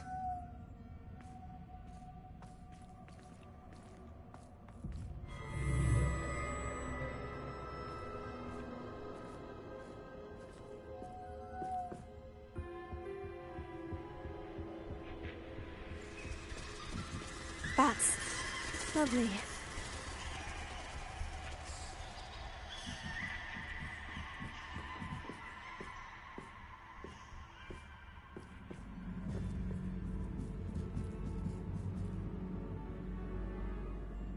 Reparo. Lumos.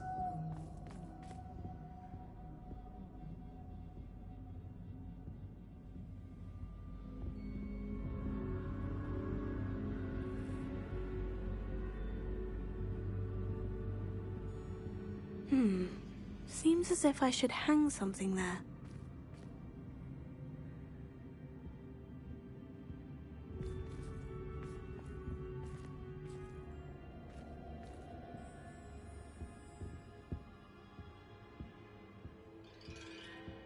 These lanterns must belong somewhere.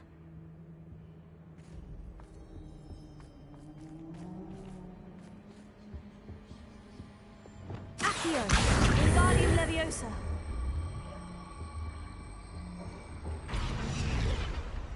Perhaps the lanterns are meant to be hung on the hands.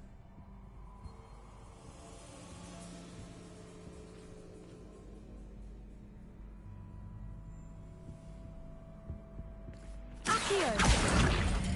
Wingardium Leviosa!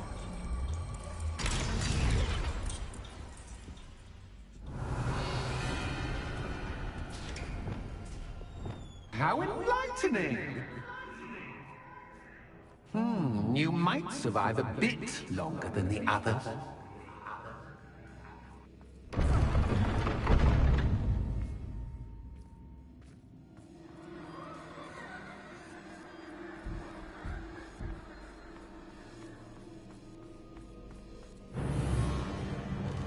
Lumos.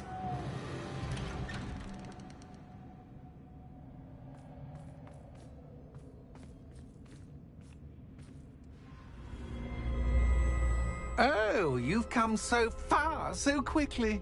Well done. You might be just the playmate I've been looking for. I do hope you enjoy my playground. I encourage you to tell everyone about it. If you make it out, that is. Please try. If you get to the end, perhaps we can come to some sort of arrangement. I do want your shop to succeed, after all. What's the saying? Two sides to every story. Unfortunately for you, both sides here are to my story. And you'll have to complete both to get to the end.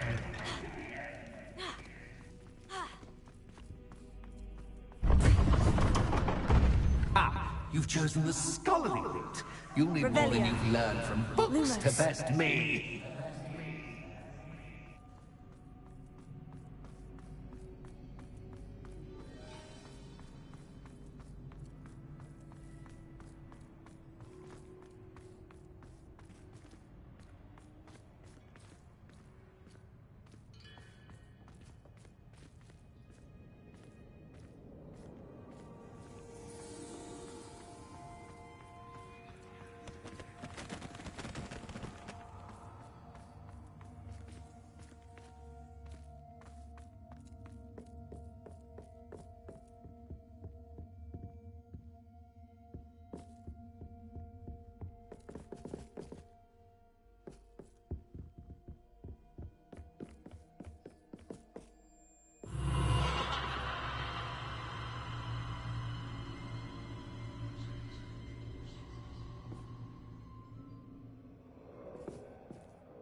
Lumos.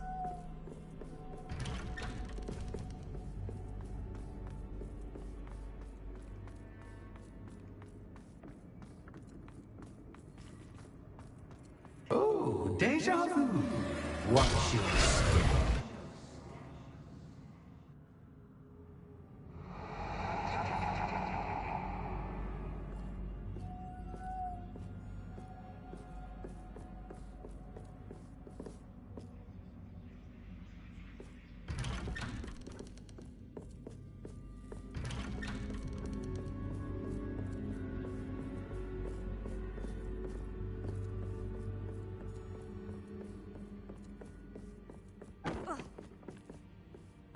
Lumos.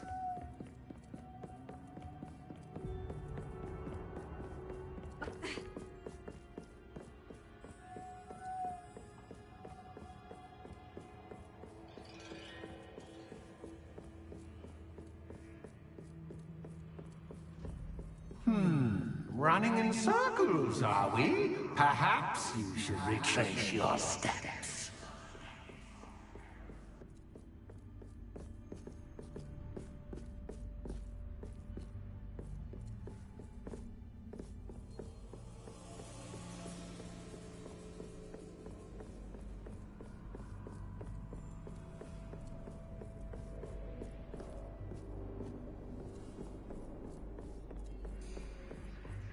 Lumos.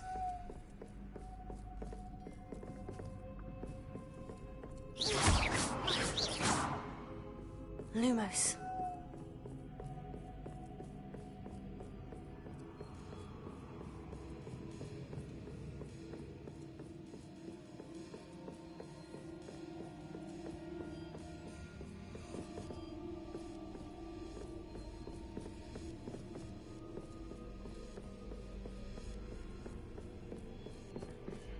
Revelio.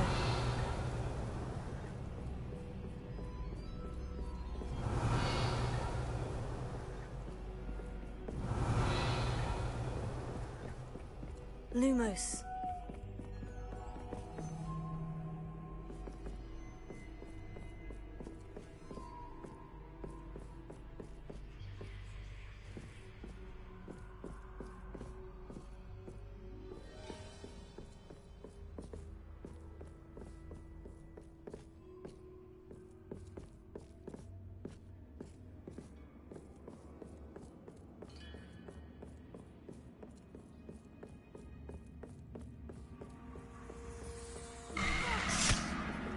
What was that?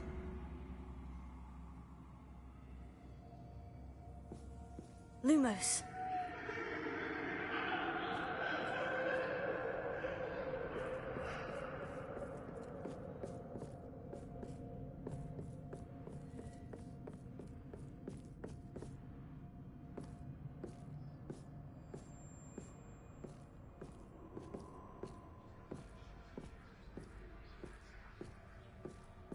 Revelio.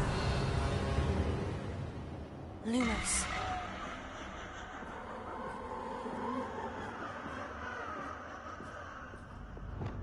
Incendio. Confringo. Accio. Lumos.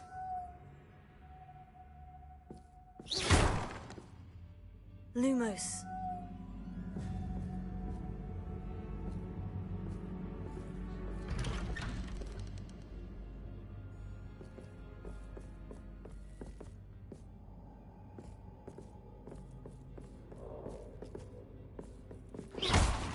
Lumos.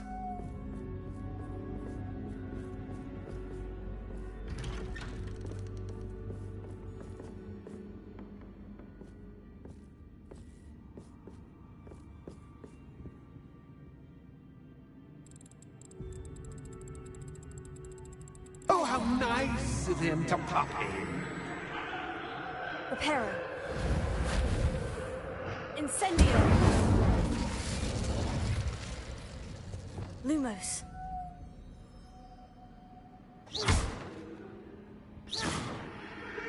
Revelio. Lumos.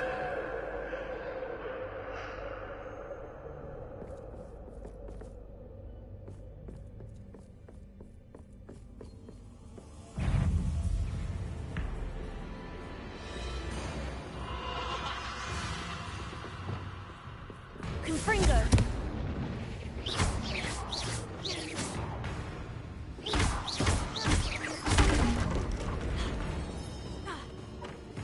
Incendio. Levioso.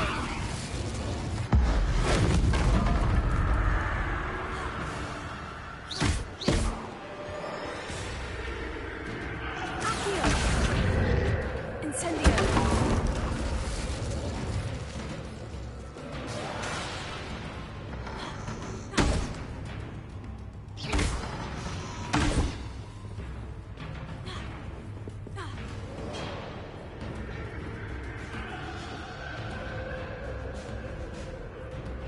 Accio. Incendio. Levioso.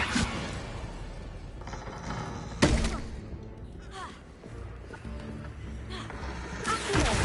Incendio. Confringo.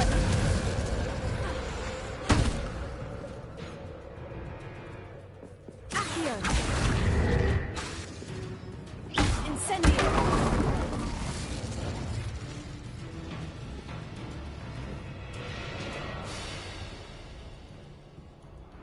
Accio.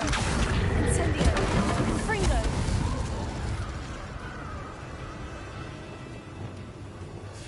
Bombard.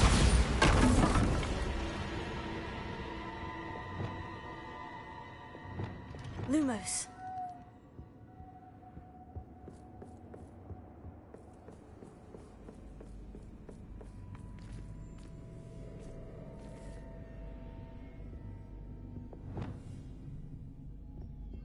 Home. Accio.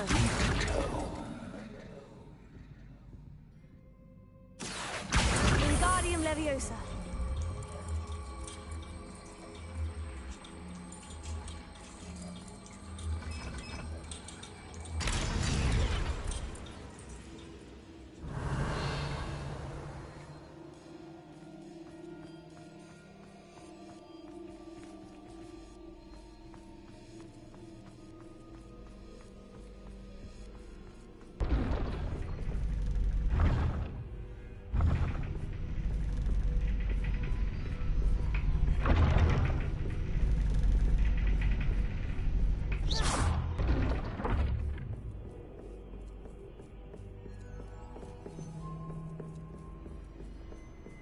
It's always good to have a different perspective on things. Revelio.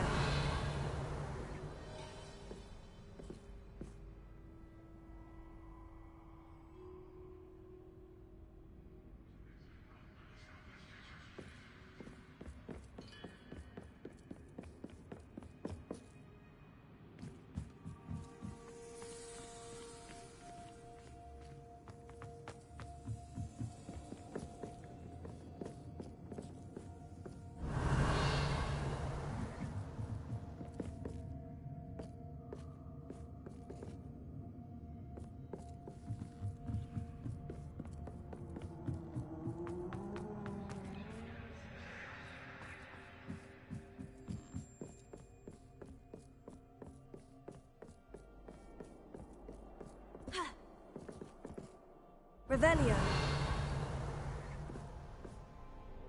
Accio.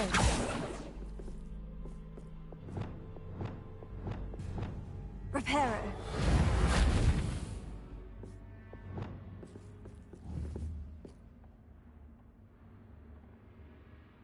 Confringo.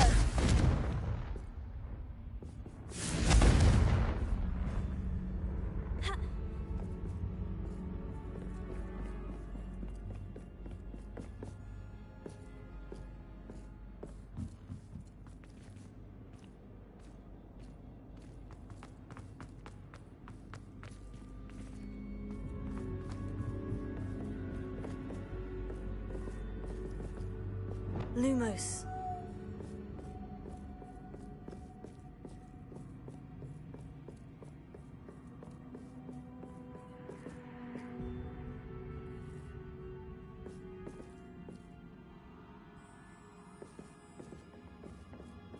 Revelio. Lumos.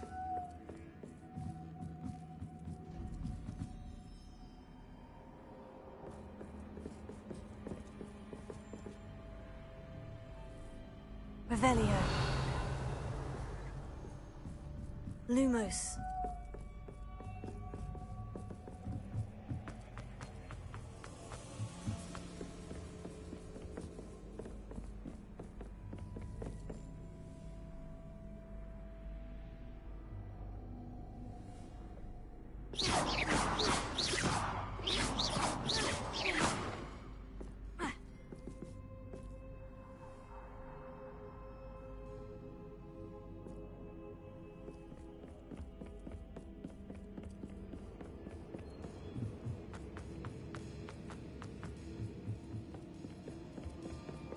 Revelio.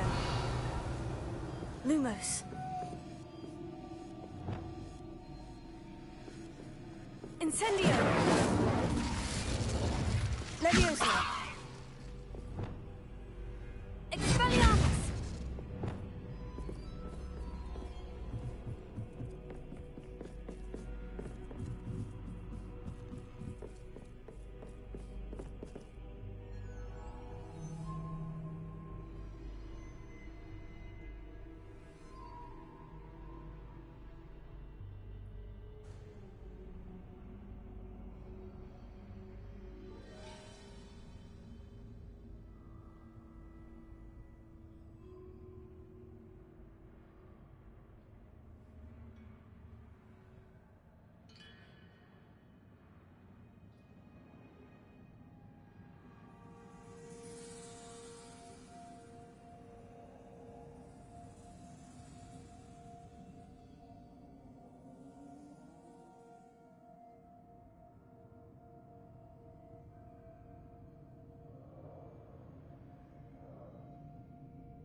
Accio. Wingardium Leviosa.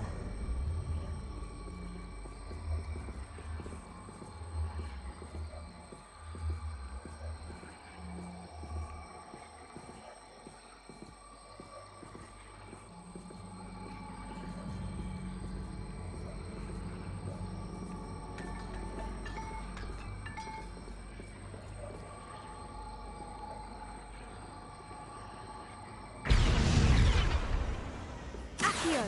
Wingardium Leviosa.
Accio. Wingardium Leviosa.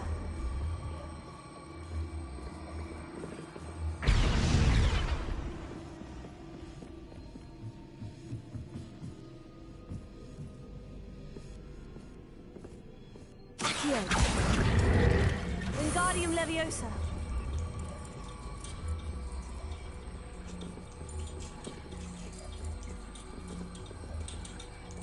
So much fun to be had. My head is spinning.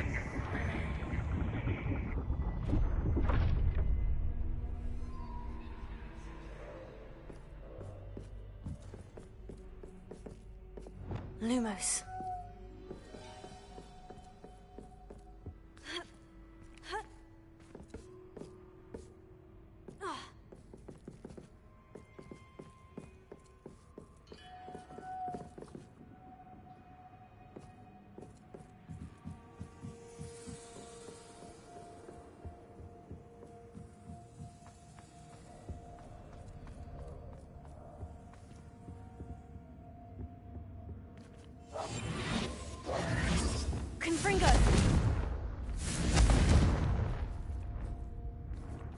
Lumos.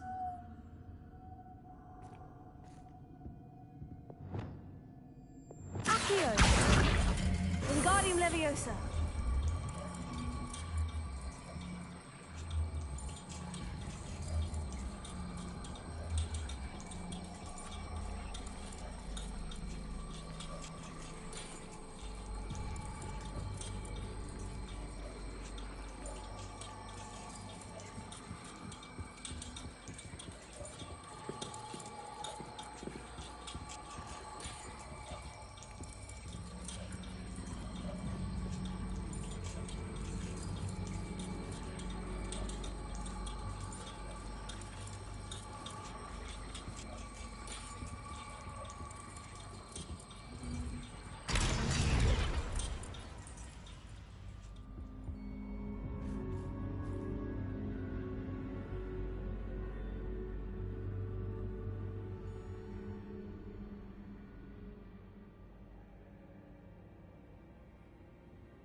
Accio.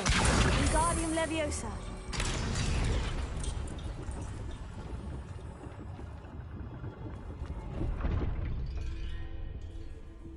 Revelio.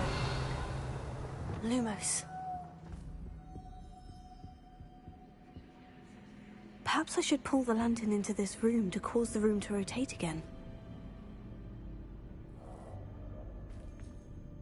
Accio. Wingardium Leviosa.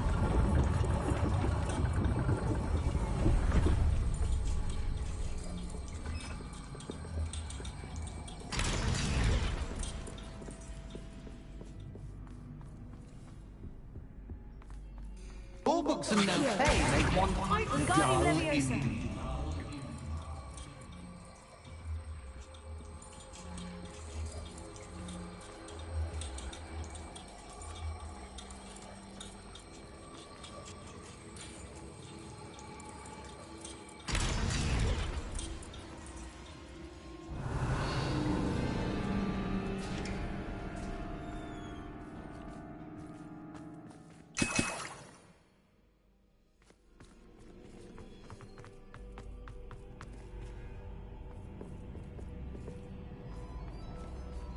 Revelio. Too much fun.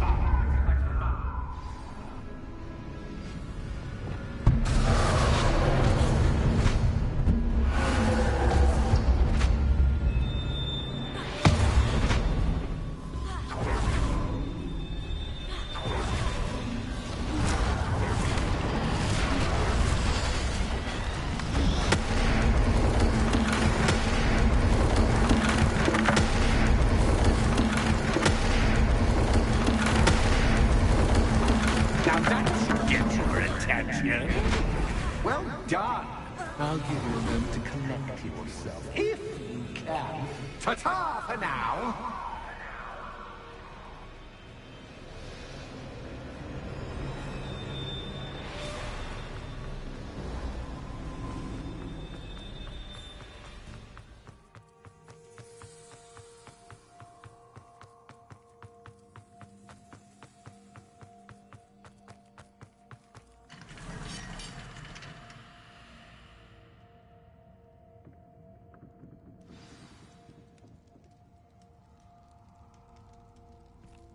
Revelio.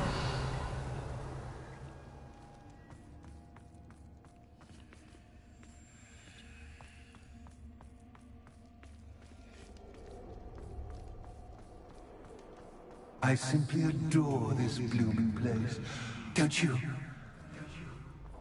You know, foliage, like most living things, won't survive for long in the darkness.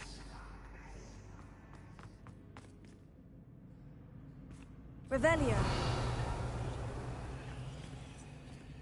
I wonder if I need to place lanterns to open these doors.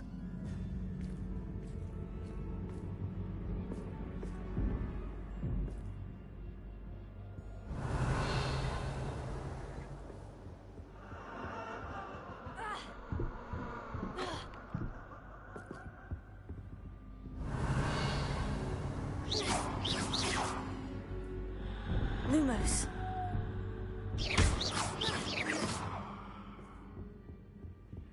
Revelio. Lumos.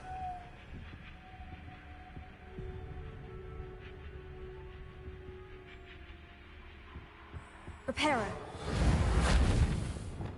Incendio. Fringo. Bombarda. Finger.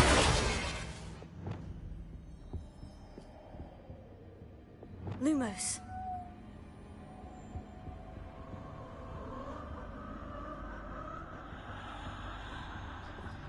Confringo. Oh, I'm afraid of the dark. Does it worry you that I can see you, but you can't see me? Accio. It should. Wingardium Leviosa.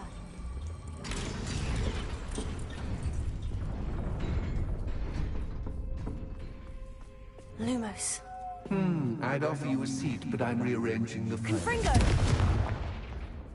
Lumos. But don't want you getting too comfortable for what's in store, do I? Confringo.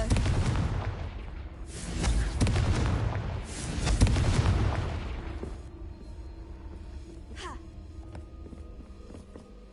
Lumos.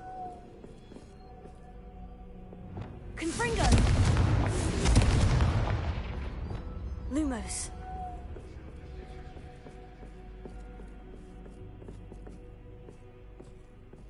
Yeah.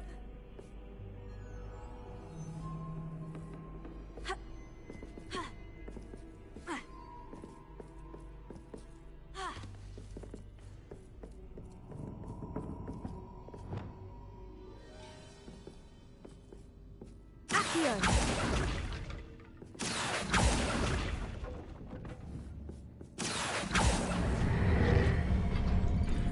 Wingardium Leviosa.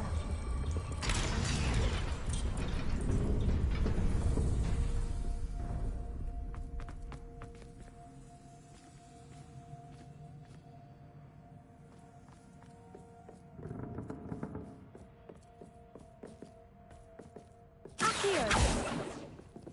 Lumos.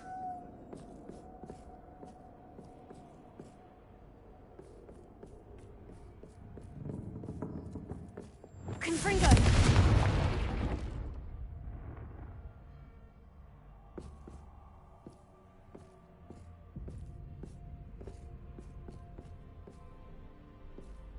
Lumos.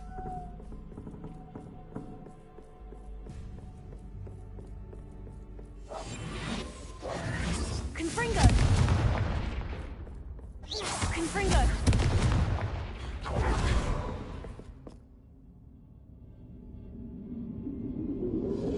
Accio.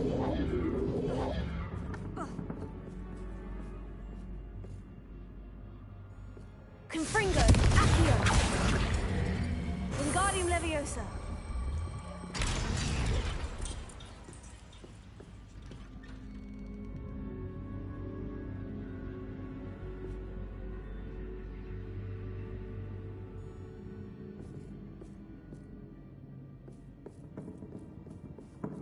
Lumos.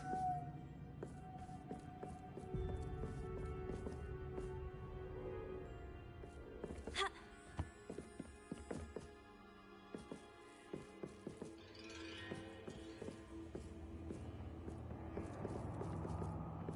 Ha.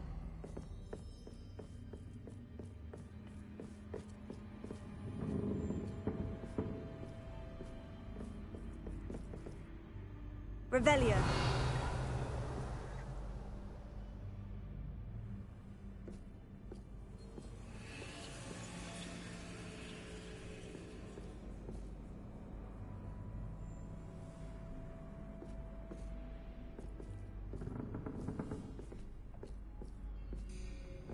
Reparo.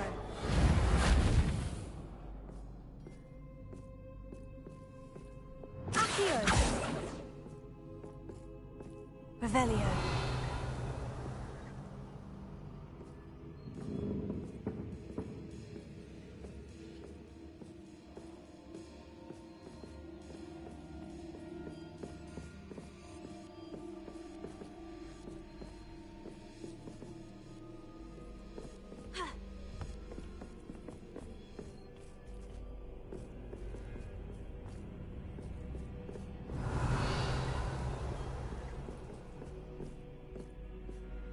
Lumos.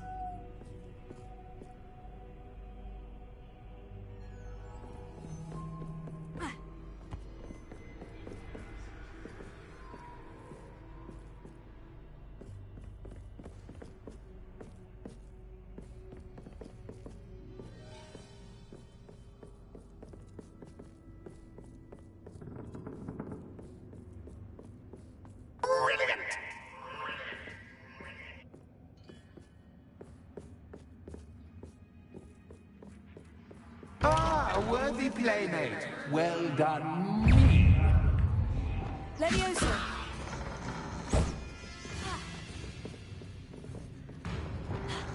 Avada Kedavra.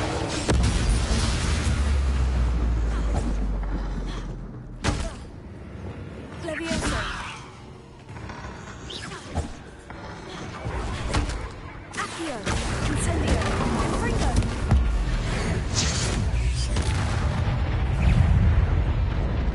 Leviosa. Incendio.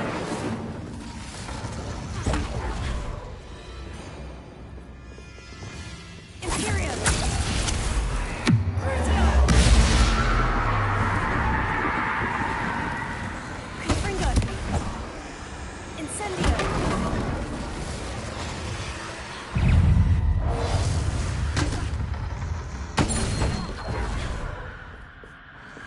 Accio. Incendio. Confringo.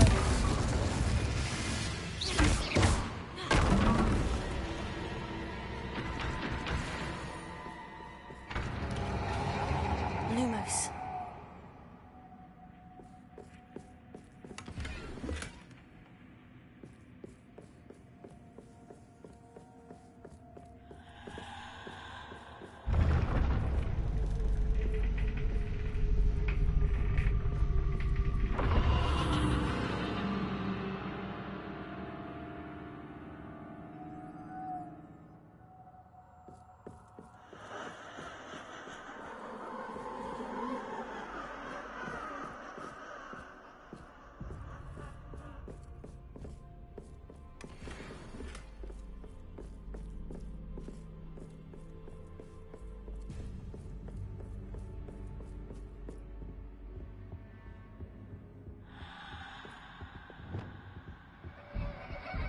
Accio.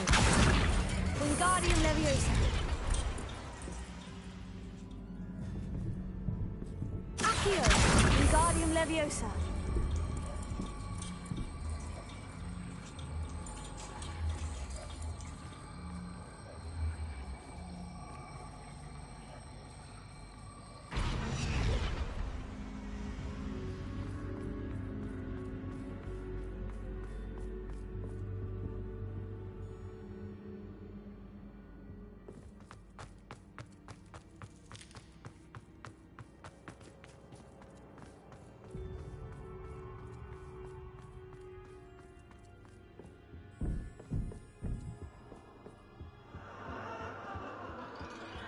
Lumos.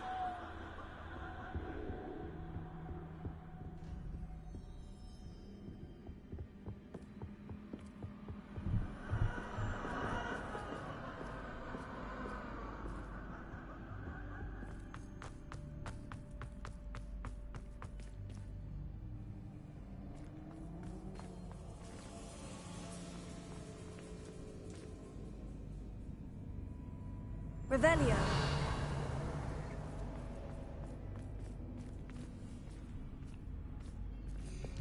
Accio.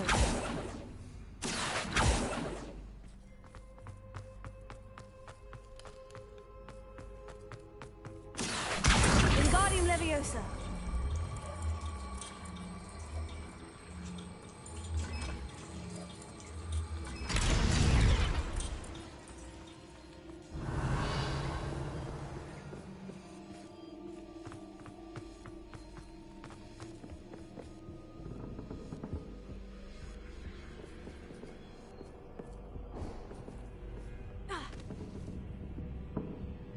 Confringo. Accio. Wingardium Leviosa. Accio. Wingardium Wingardium Leviosa.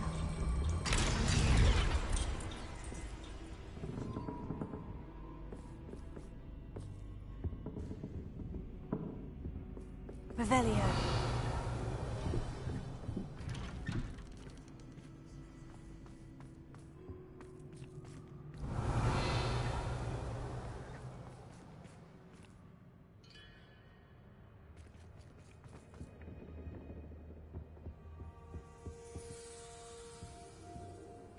What's this?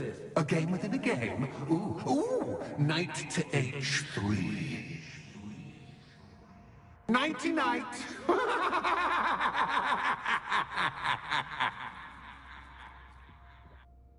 Revelio.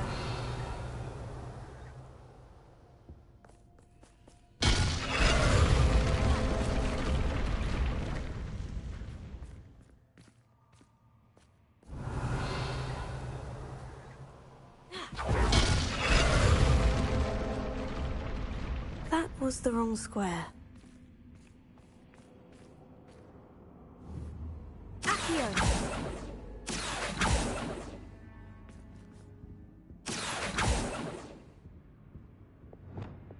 Depulso. Revelio.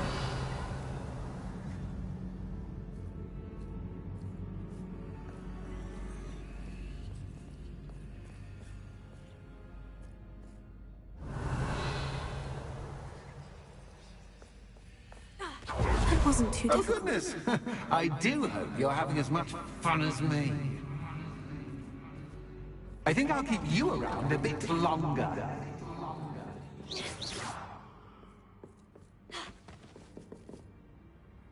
Revelio.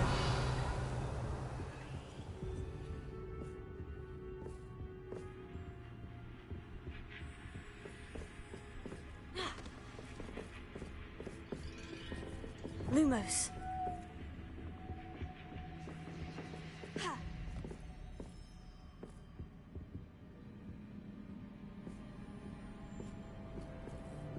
Revelio.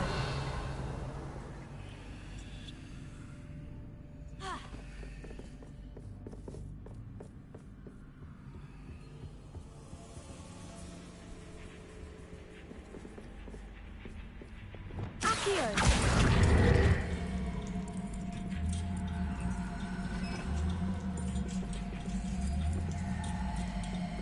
Wingardium Leviosa.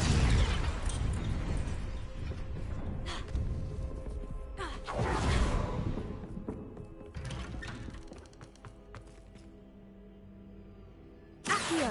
Wingardium Leviosa.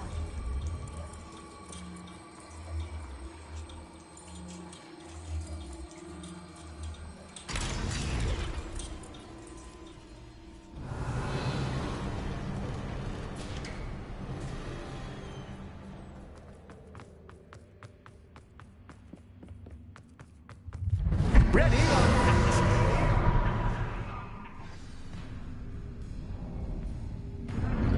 Time to raise the stakes, so to speak. Accio. Where, oh, where shall I protect? Confringo.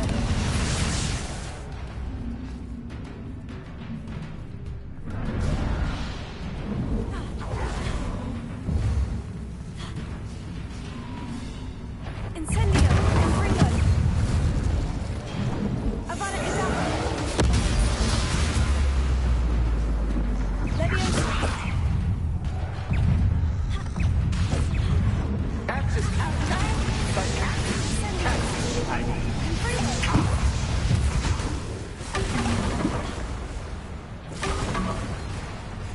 Now that should get your attention. Well, this has been fun. Much to do, much to do.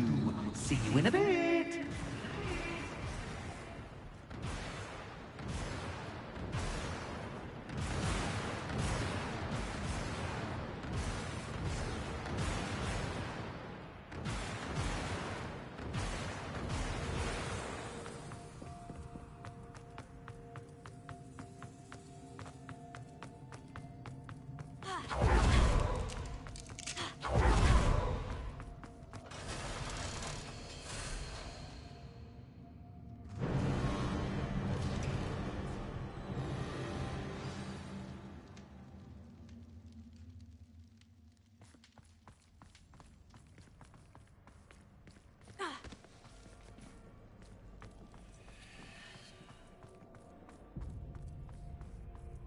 Revelio.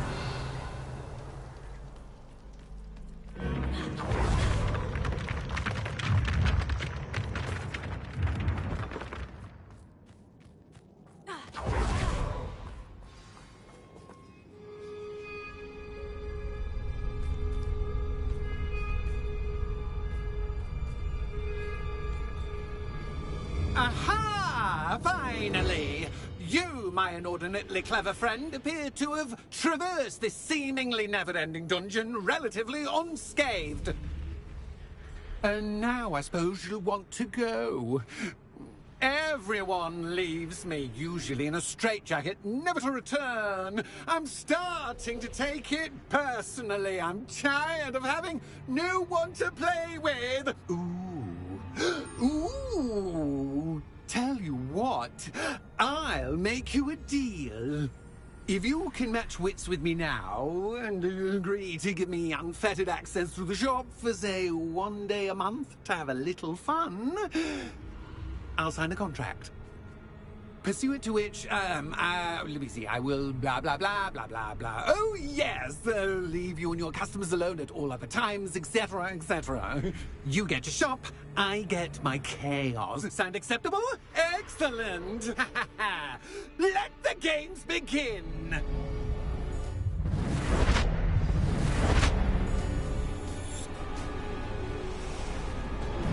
Catch is cat, but cat is cat. You cat! Accio. Confringo.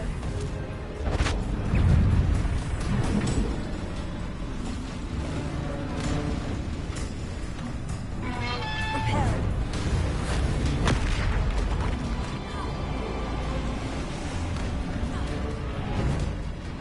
Leviosa. Confringo.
Once, try seeing things from my point of view.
Finally, someone deserving of the playground I so meticulously crafted. Such a treat to have fun again in my little dungeon.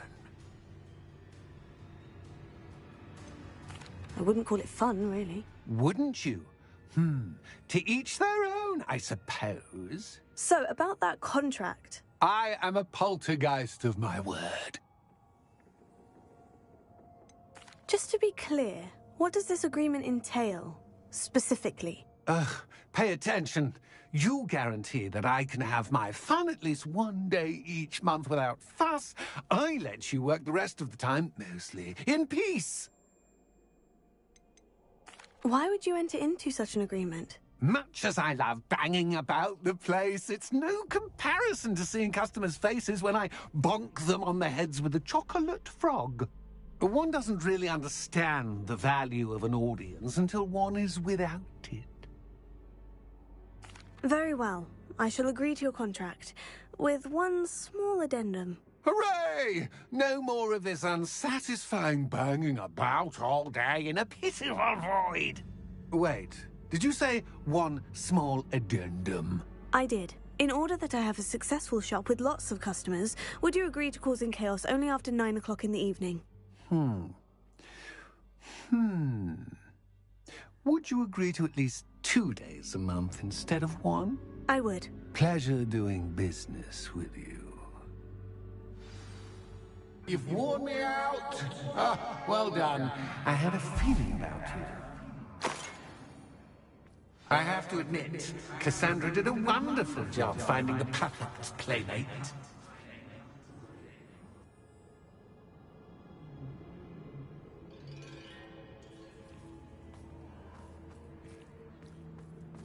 Revelio.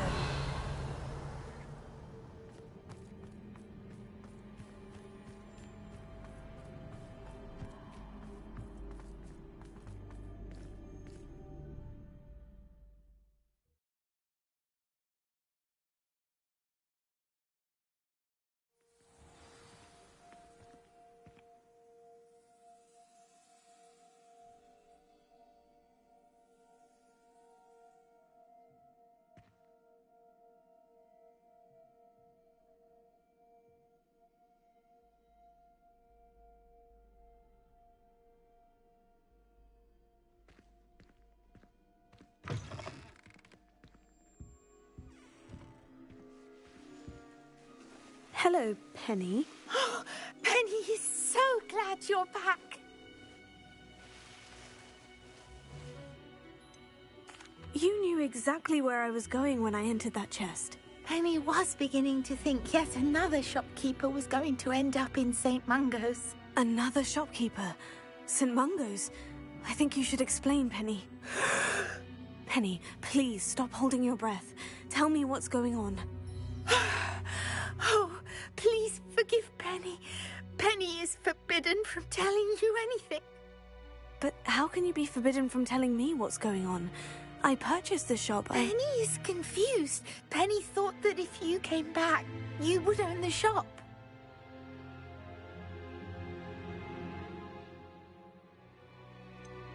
You should have told me the truth and punished yourself as necessary. I need to go and find Officer Singer. Penny is so sorry. Penny wanted to tell you everything. Truly. Surely Officer Singer will know what to do. Penny will wait right here.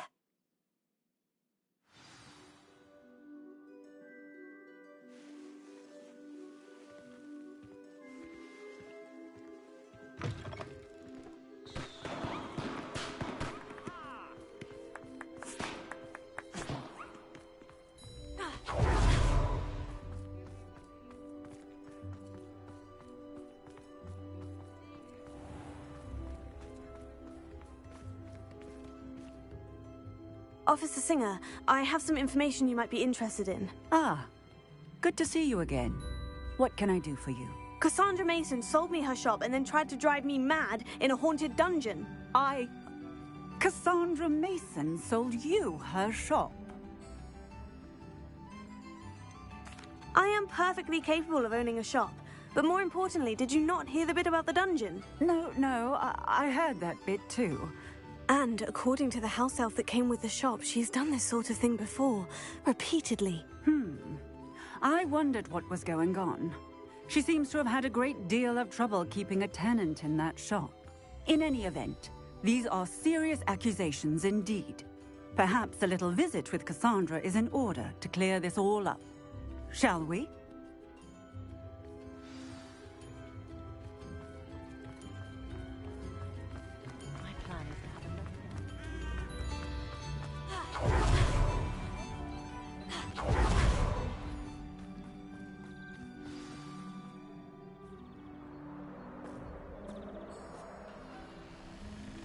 Oh, hello, Ruth.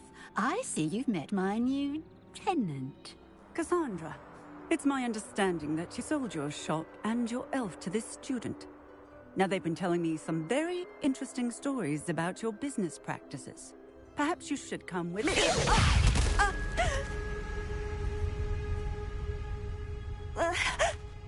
Stop her!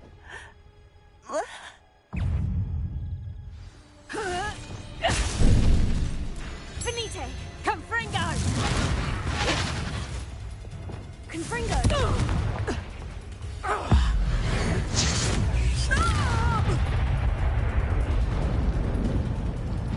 I should have known better than to do business with a wild student.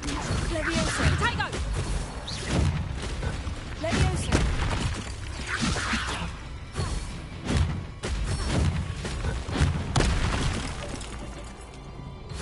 Potato! Stupefy! Oh! Accio!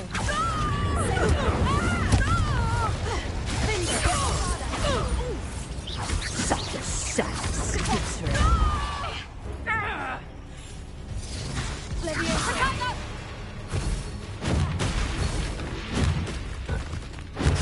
Stupefy! Accio!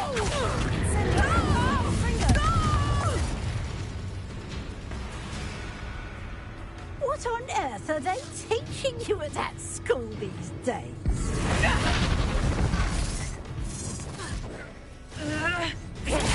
Stupefy! Also! Avada! Confringo! Confringo!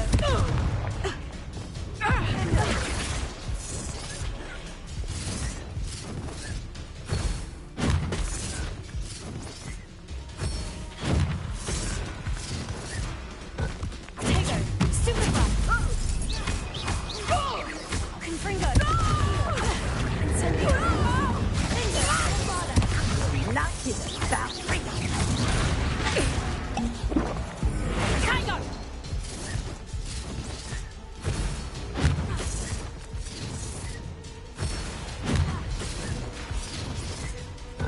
Potato! Stupefy! Repulsor!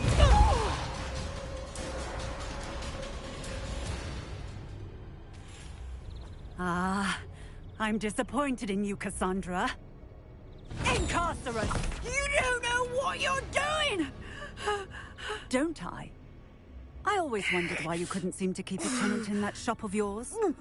I must admit, the notion of a haunted dungeon never crossed my mind. Thanks for this. You can head back to the shop. Check on that house elf of yours, she's probably terrified. Scrawny little traitor herself! I should have known it was... Silencio.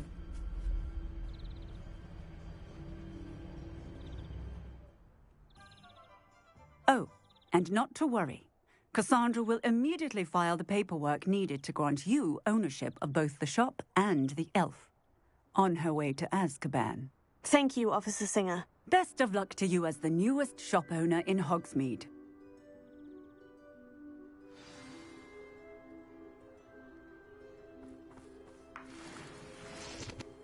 Revelio.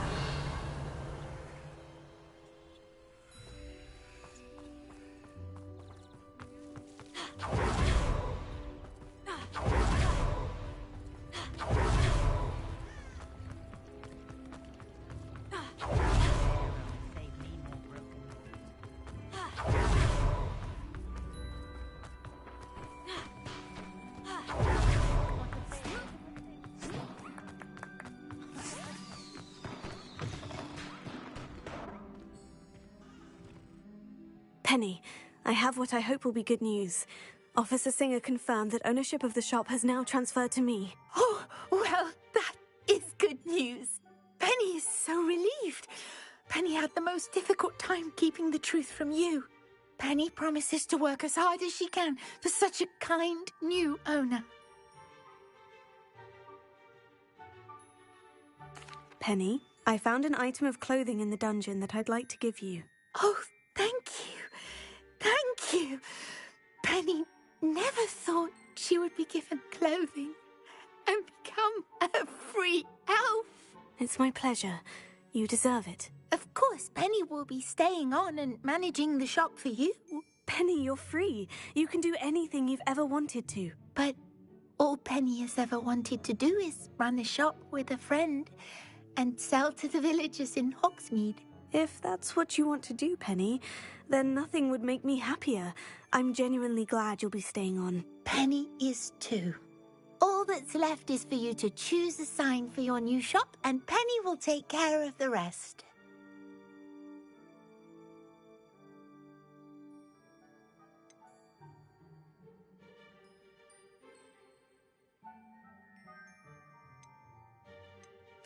I choose Cladwell and Brewster. Excellent choice. Have a look outside. Thank you.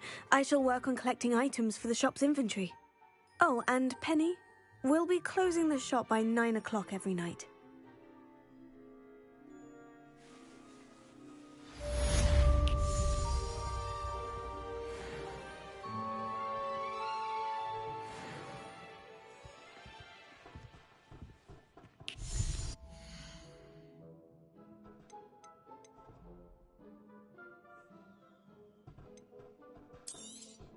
Oh, Penny will fetch a good price for what you'd like to sell.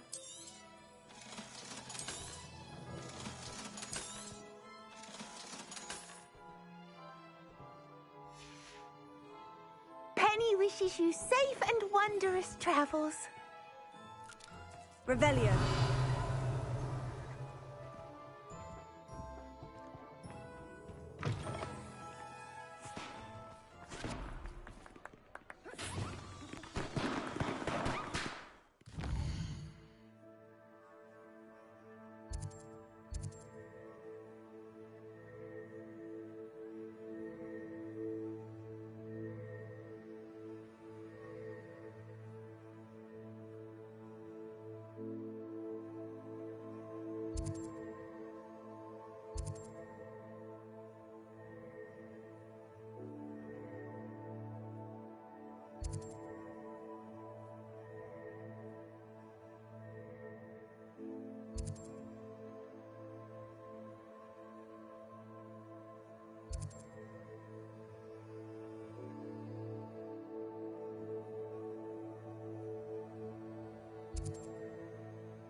My cousin recently became a Aurora. Better than the rest of us.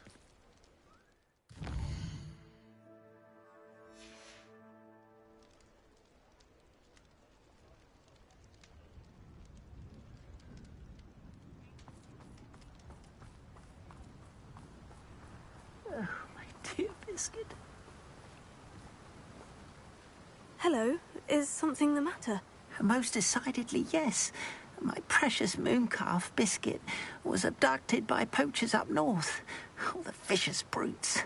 I tried to fight back, but I was no match for them. I'm sorry about your mooncalf, Mr. Garnuff. Just Garnuff. I'm only one goblin.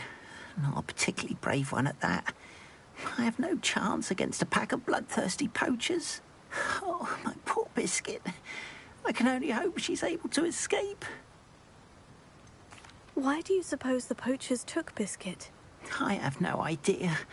Mooncalf dung's highly valuable for fertilizing magical plants. But I cannot imagine poachers care much about gardening. Who knows what they'll do to her? She could be flogged, skinned, gutted and stuffed. I assume. Oh, Biscuit. A mooncalf is an unusual pet. Why did you choose Biscuit? She followed me one evening, wouldn't leave my side. Never thought I was one for a pet of any kind. But now I can't imagine life without her. Mooncalves are often thought of as silly, simple-minded creatures. But I've seen great depth of character in Biscuit. I wouldn't trade her for a hippogriff or a hippopotamus, or even a goose that lays golden eggs. I'll keep an eye out for your mooncalf, Garneth. How kind. If only all of Wizardkind was as gracious to goblins. If you do see her and can bring her safely home to me, I promise to reward you for your efforts. Do keep an eye out for her, and be careful out there. Poachers are an unscrupulous lot.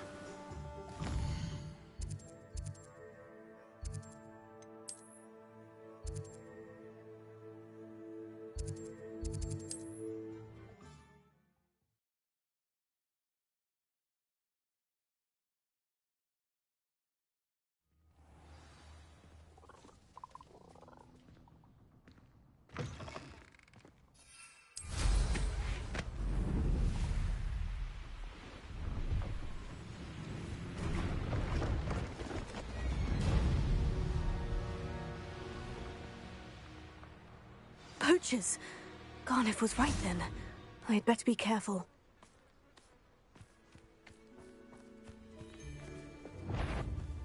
Potato! You regret that. Let's play, Red Kieran. Avada Kedavra!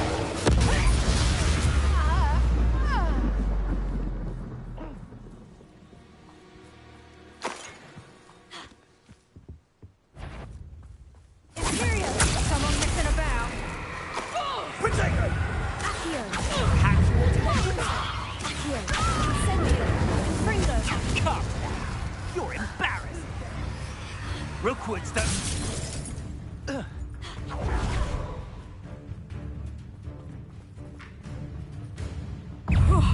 Finally! Reducto! Tango! What's the pain if I have to come and find you? Confringo! You will not survive this fight! Potato!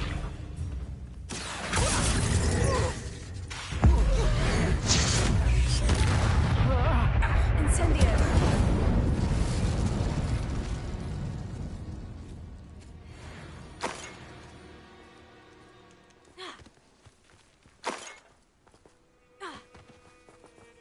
Revelio.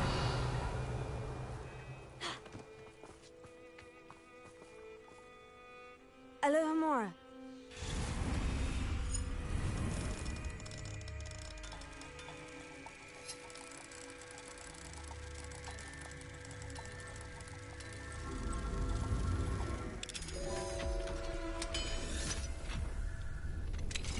Now then, which one of you is Biscuit?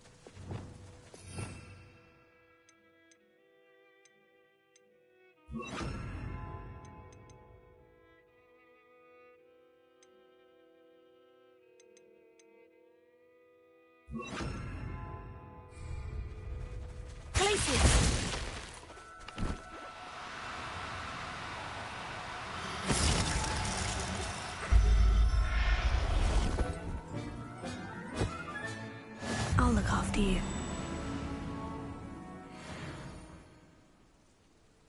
Revelio.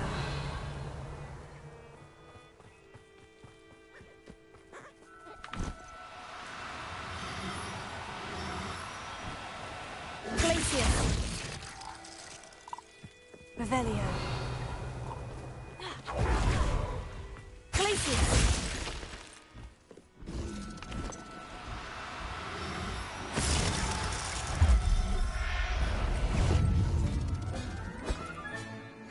Professor Howard will never believe this. Revelio.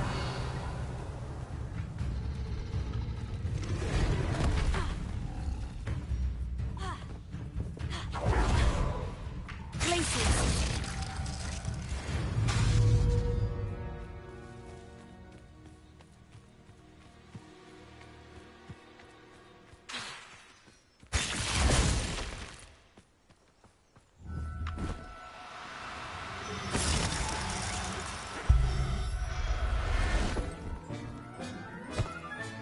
Settle yourself, I mean...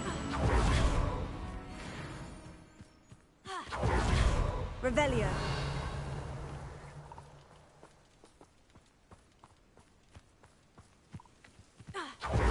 Glacius.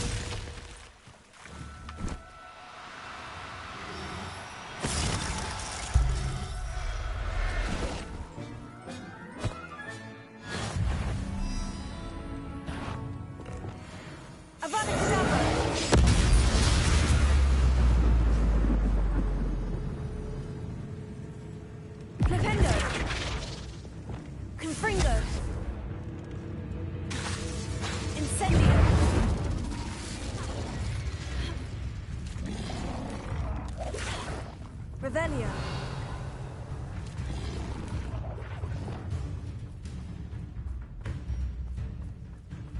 Glacius.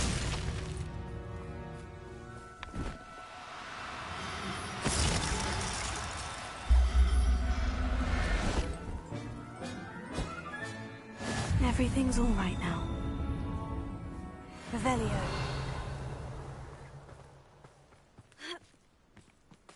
Glacius.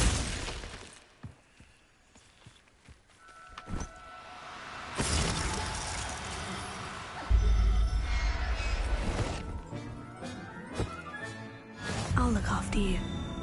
Revelio.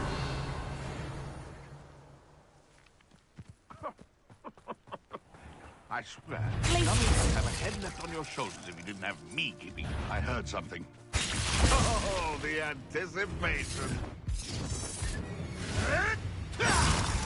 Confringo. Incendio.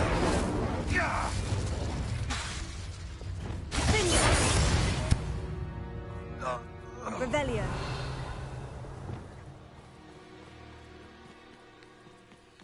Glacius.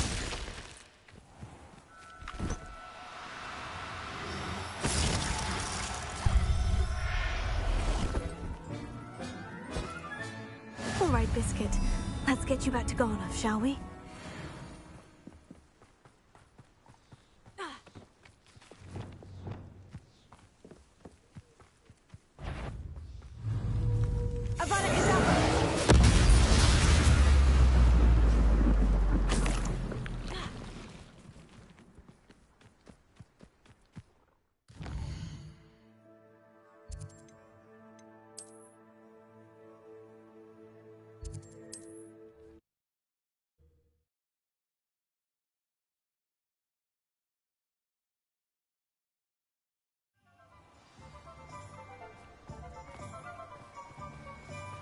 What will I do without her?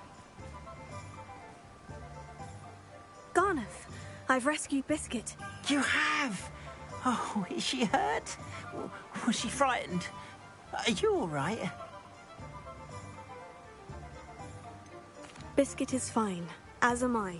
I was able to rescue her without much incident. Oh, mercy. Where poachers are concerned, I tend to expect the worst. I cannot wait to get her home. I so miss seeing her dance in the evenings. Such joy.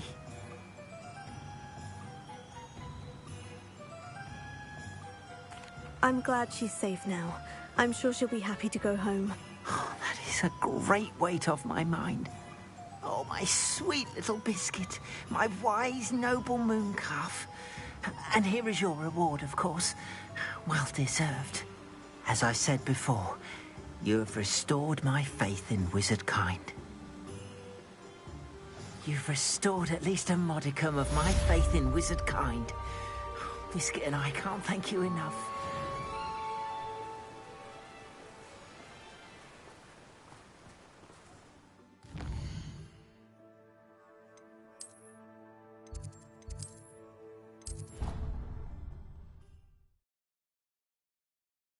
marvelous improvements here.